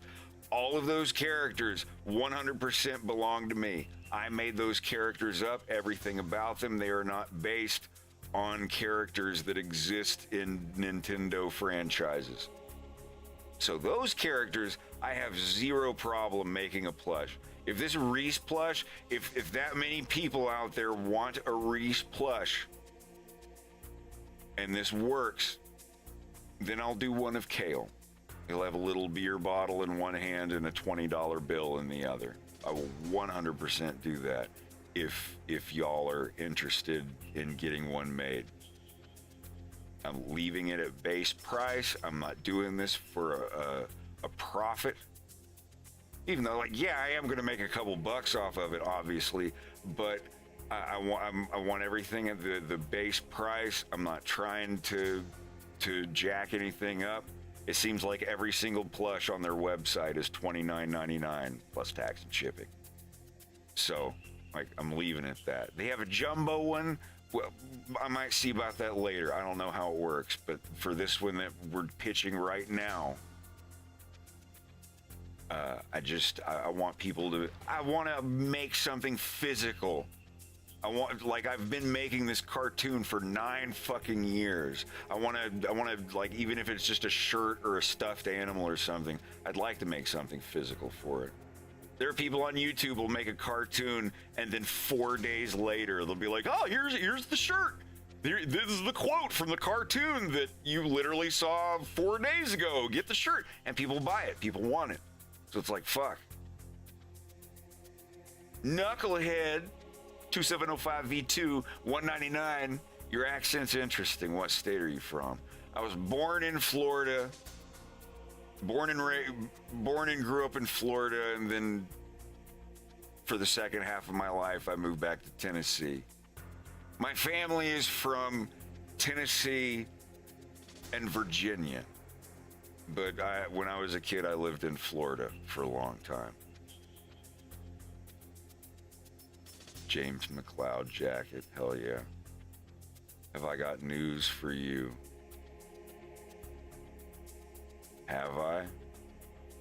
I don't know, have I? Well, I haven't now, have I?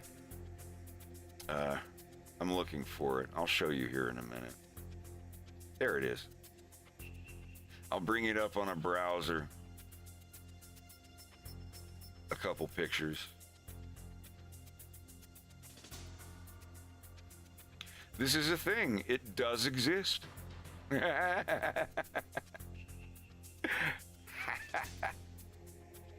With the bands on the arms and everything. It's an actual jacket I have. I've got to get repaired. It's a little flaky because I've had it for like 7 years.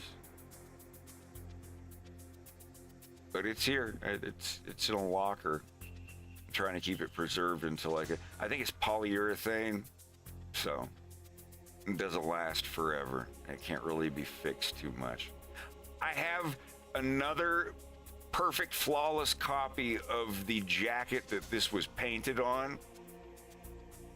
So if I put some protectant on it or something, and I could make another one, get another one painted.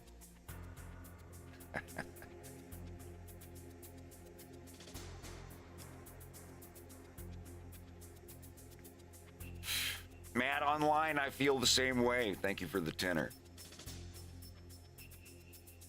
I feel like they're waiting for me. They're like, oh, no, you should. You should. There's no problem with you. Do a James McLeod one. He looks so different. It's like, nope. Nope. No, thank you. Always on the lookout for that. RE2 homage jacket. RE2? You mean like Leon's jacket from RE4, you mean?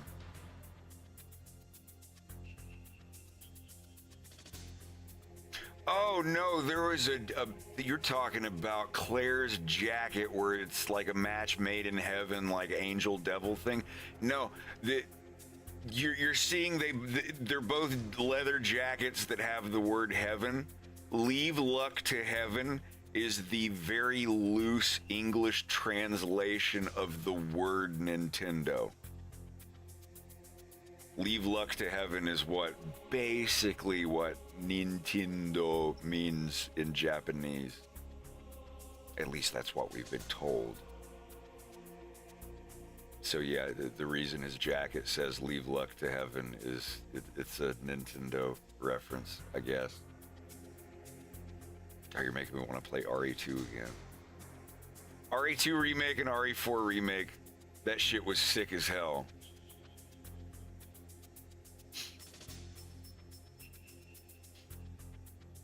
All right, anyhow.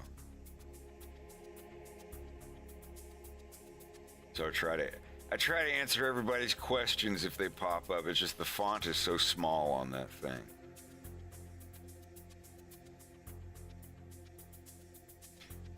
Yes, I want to play the Separate Ways thing. I loved RE4 Remake. It was great. It's gruesome. It's really gruesome and terrifying.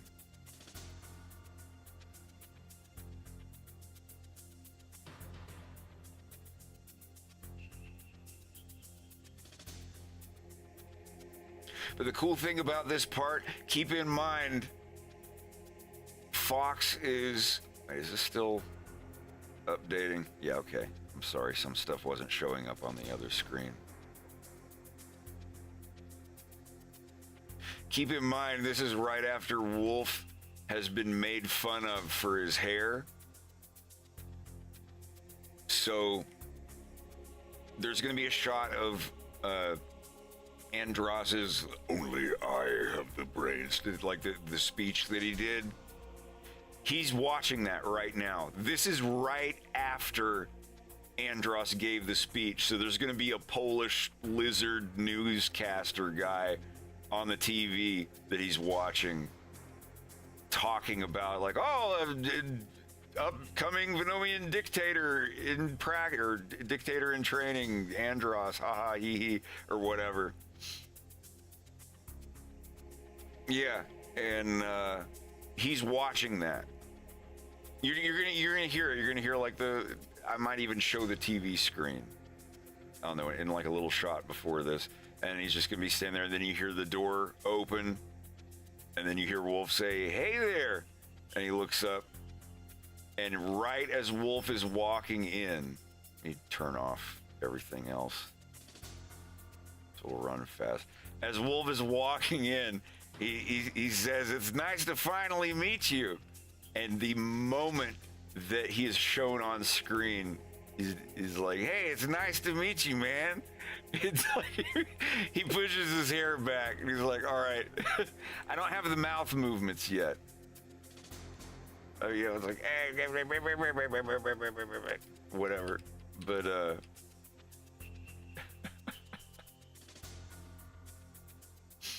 but anyway, as Wolf walks in, you almost don't notice it. He's just like, "Yeah, how's it going?" And it's the first little itty bitty transformation of Wolf into present day Wolf. That's the day that he's like, "All right, my dad thought it looked silly." You know, even he says it looks the same. You can kind of tell his dad just isn't for it. And even these guys, like he can tell in the previous scene when they're chuckling and like pointing at their foreheads and you know, they're like there's like whatever.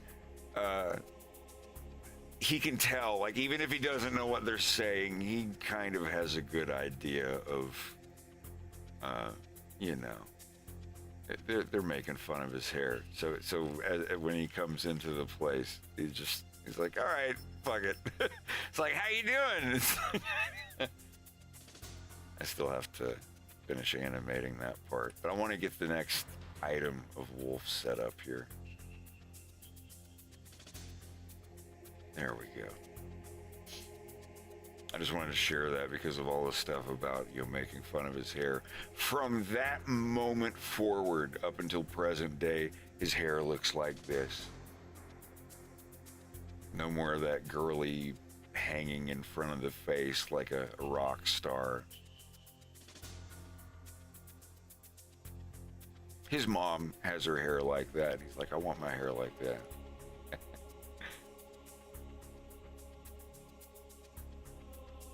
Yeah, so I have to remember now. Even though his model, like I said, the model has the hair going down like that, I just have to ignore it. That's the thing. If you sit here and you're like, "Oh, you got the model. That's really easy. Just trace and and draw the exact lines that are there." It's gonna look really weird. It's gonna look like you're tracing over a 3D, like doing this. I don't do this. This is not what I use this model for. Like, see the difference? It like even just that, it looks like cell shading, even with no model there to see it from. Like so, and then it just takes so long. Crazy, like when you just know what the character's ear looks like, you can just get it out of the way really quick. You know where the basic parts of the character are sat, like where his hair starts, his little peak thing, the eye patch. Like you just don't even need it after a while. I could have even a more basic shape of him for this. And go off of it. Like here, you don't go up here and go like, "Oh, this is his," and trace it. Like, no. You know the shape of his hair looks something like this. So you're like, I draw this, but it's got to be interpreted kind of like at this angle, and you just kind of get it figured out. I don't know. It's hard to explain. Muscle memory. Like you get better at it over time.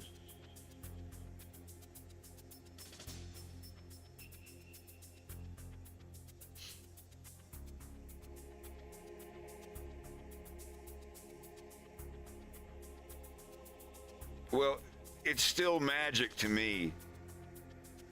I use the models. I feel that having the models moving around and doing all the stuff and animating for me before I even get to the grease pencil, I still feel like that's cheating. But I make a very big point of offsetting that cheating feeling by always drawing the frames by hand. Like all these characters, like this guy, like it's not really even exactly where he is on the model. Like, see, I don't follow the mouth and everything. The basic area of it, yeah, sure. But the important part is to be able to draw these characters. If this model disappeared and it wasn't there, it's like, all right. Or if you've got a head, and it's like, okay, well, the head's not there anymore now. Can you still draw that guy? And being able to put the character's head there and where the eyes are and everything. And it's a horrible example, but I mean, you get it. You just go put the character's head there. It's just, there you go. There he is. There's one eye and there's the other. He's looking off at, yeah. What else do you need, Jack? My fellow Americans. Not again, please, no. Thank you so much for subscribing. You know the thing, man. It's for Fox in Space, man. A Fox in Space. What a show. The best animated series about space foxes. Have you heard of it? I have. It's got Fox McCloud, Peppy, Rob 64. He does this little beep, beep, boop. Location confirmed, sending supplies. The rest of the gang, the really great guys, trust me, I know them personally. Wait a minute. Why is a fox in space? What's he doing out there? Every day I see them out there fighting the good fight, making Corneria great again. We gotta bring him back to Earth, cause that's where he lives, Jack. And that's what we gotta do for every fox in America. We gotta bring him back to the film focus of the backdoor chicken camp.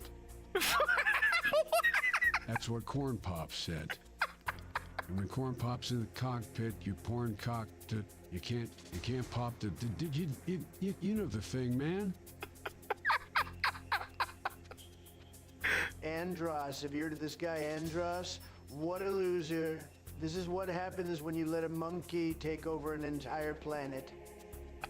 Everything goes bananas. Have you seen Venom? It's bananas. It's so sad. But not Corneria. Corneria is the greatest planet in the Lilat system. It's really a terrific place. Trust me, I've been there.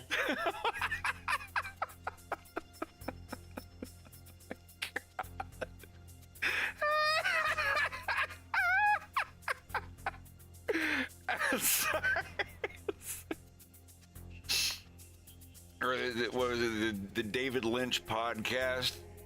David Lynch saw episode 2 of my cartoon and yeah, but really, you still have to listen to it. Yesterday, I just saw the most ridiculous cartoon I've ever seen in my life.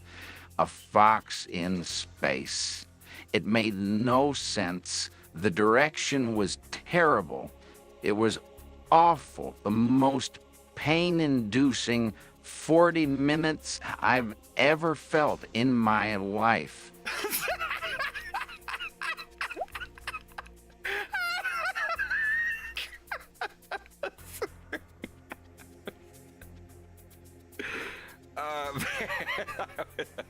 I would die.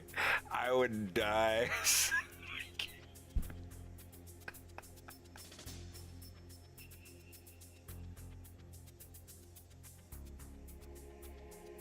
How are you doing, Coop? There's a new cartoon called A Fox in Space. Stay away from it, Coop. It's no good.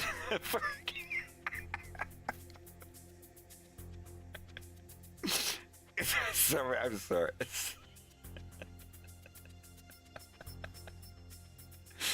That's a good one. That's a real good one.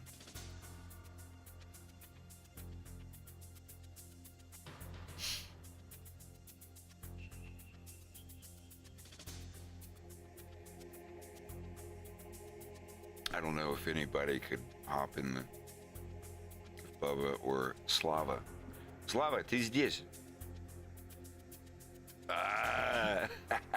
Заходи, как дела? Отлично. Отлично, отлично. I sent you the link on a Мне file. тоже. Oh, where? The It, new wolf i- model?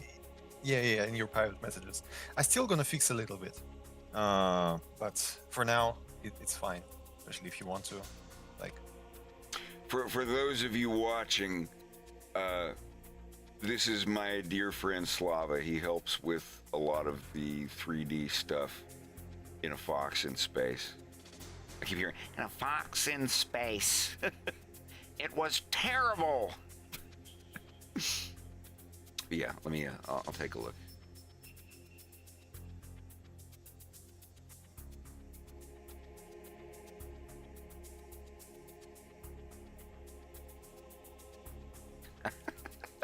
And he's like, yeah, this is how my hair looked before I walked in the room, sir. I swear.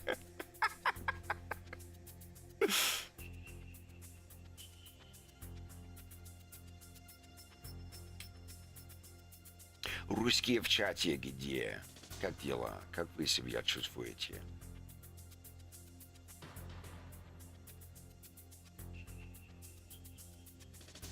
Я очень давно не транслировал.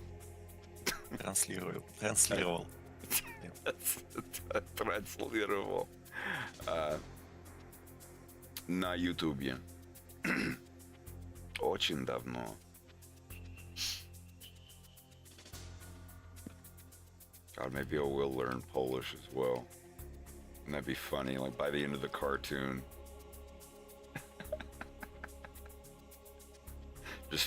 By the end of this cartoon, I'm fluent in Polish, and then for the violence, I get back to learning Russian.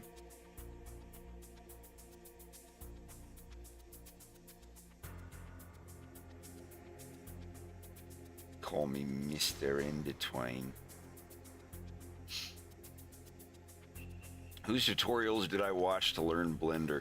I don't know. It was more Slava and Zyavox and a couple other people helping me with Blender. Thank you, Geek TW. I appreciate it. I'm sorry I can't read all the messages. They're going so fast. What about German? I'd be up for learning that. I understand some of this stuff about German a lot better now that I was learning Russian for a couple years.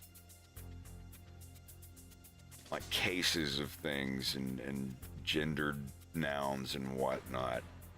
Like his Russian has like male, female, and neuter for different things. And the cases.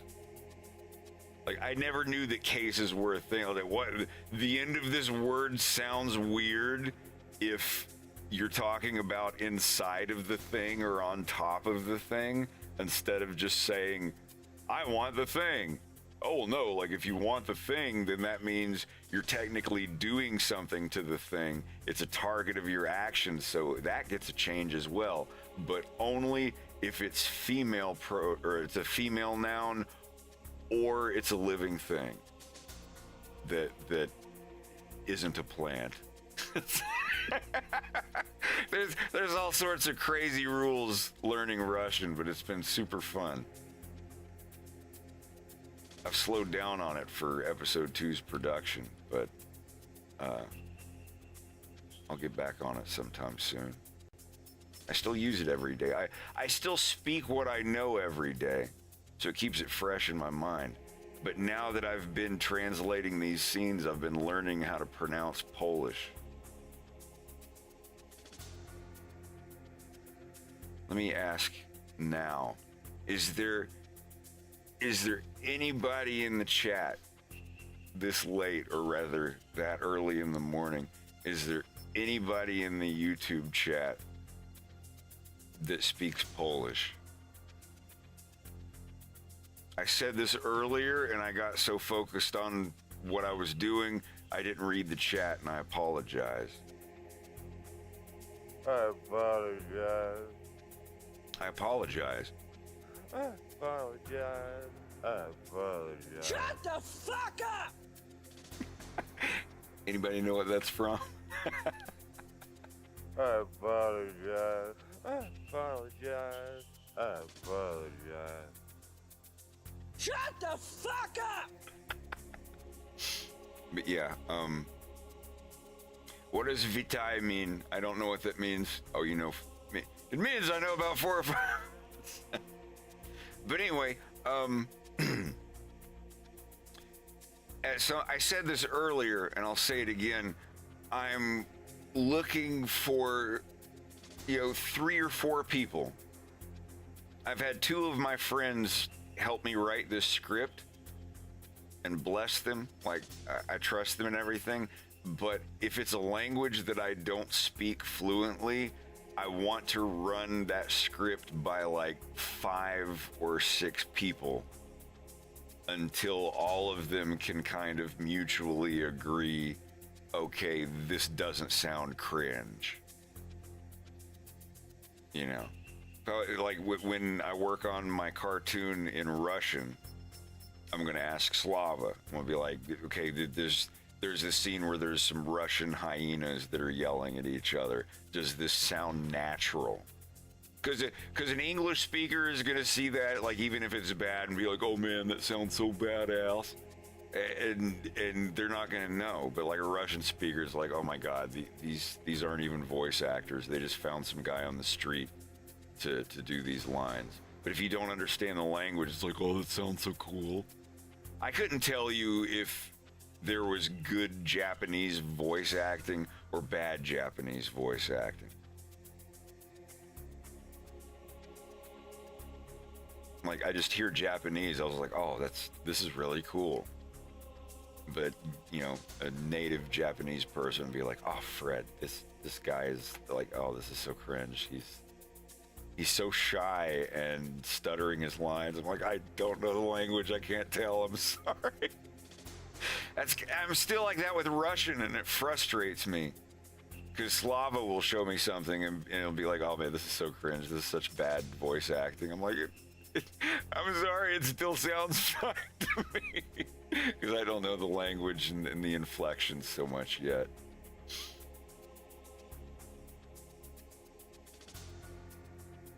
But I'll get there with time.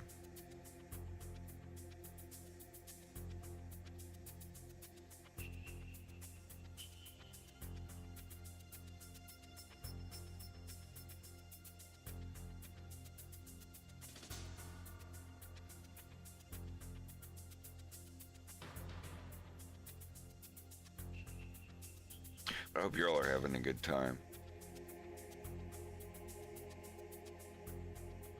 But yeah, if there's anybody that speaks Polish, or if you know somebody, get them in here to highlight me. Or go to the, I don't know, whisper me on Twitch. I'm a Fox in Space show on Twitch. I'm going to link my other things. If there's a bunch of people in here that don't know that I'm on Twitch,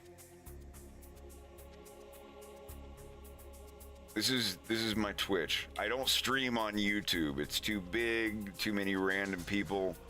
I like to come on here when there's like a special thing to announce. I used to stream on YouTube, but I did it every day, and it just got to where there are like 17 people in here.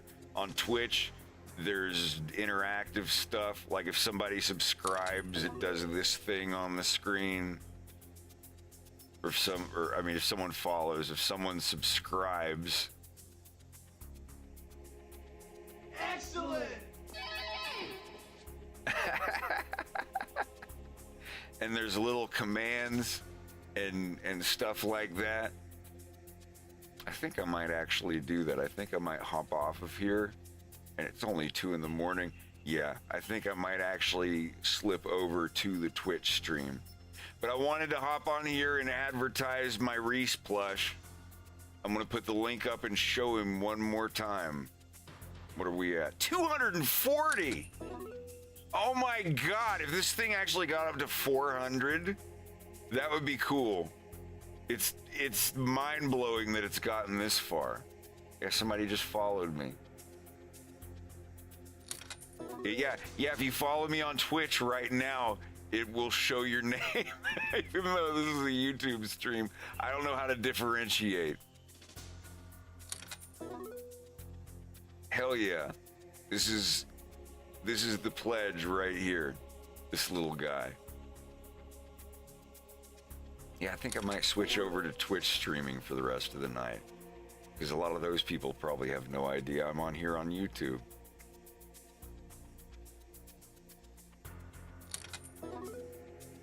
Yeah, you can see this is the Rhys plush.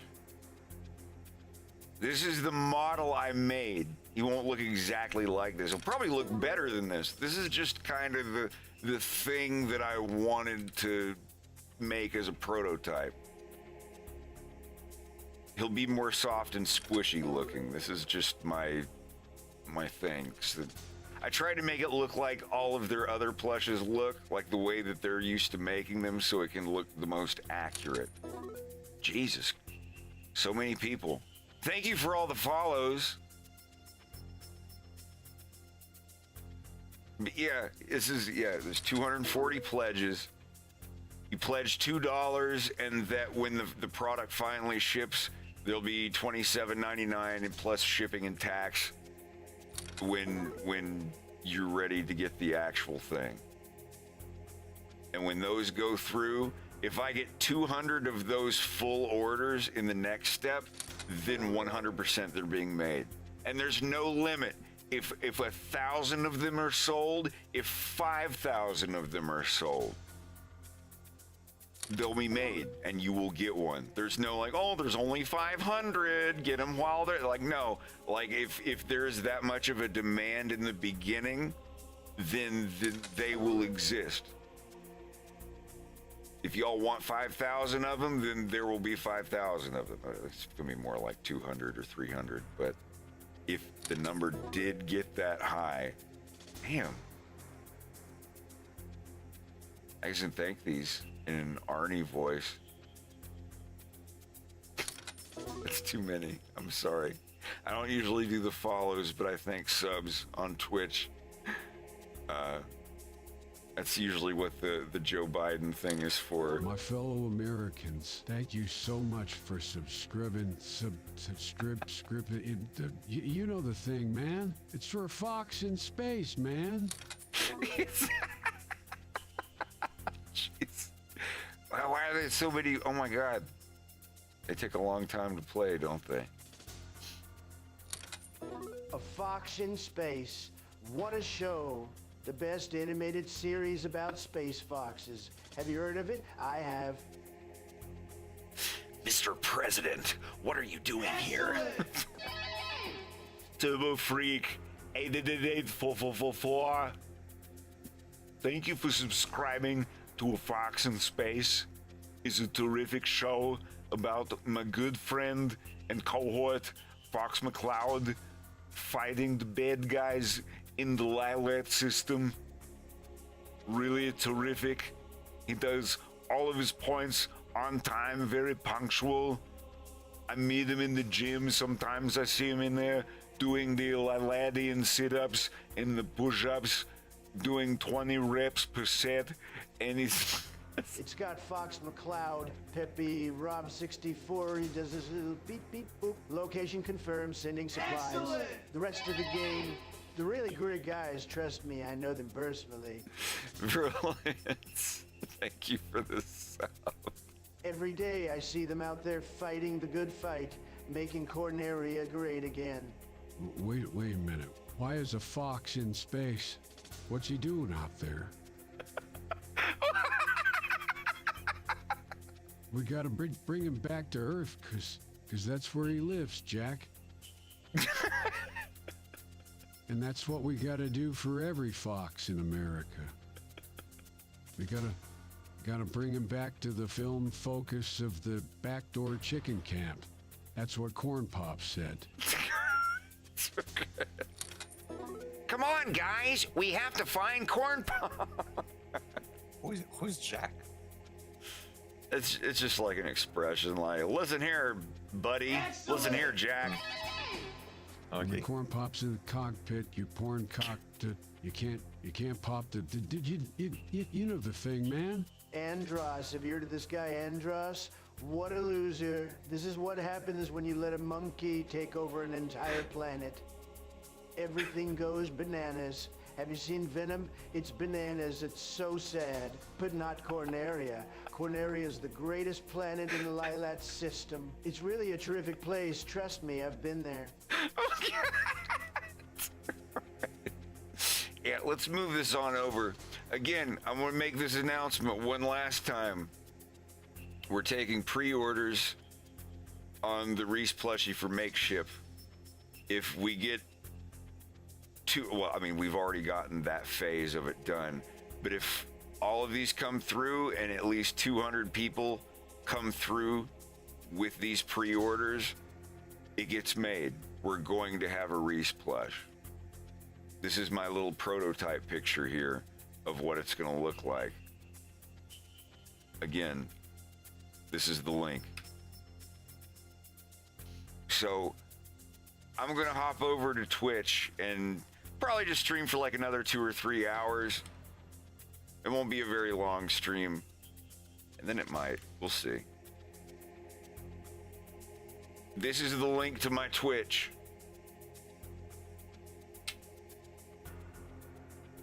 See if I can paste it here real quick. There you go. I'm going to be over there in a few minutes.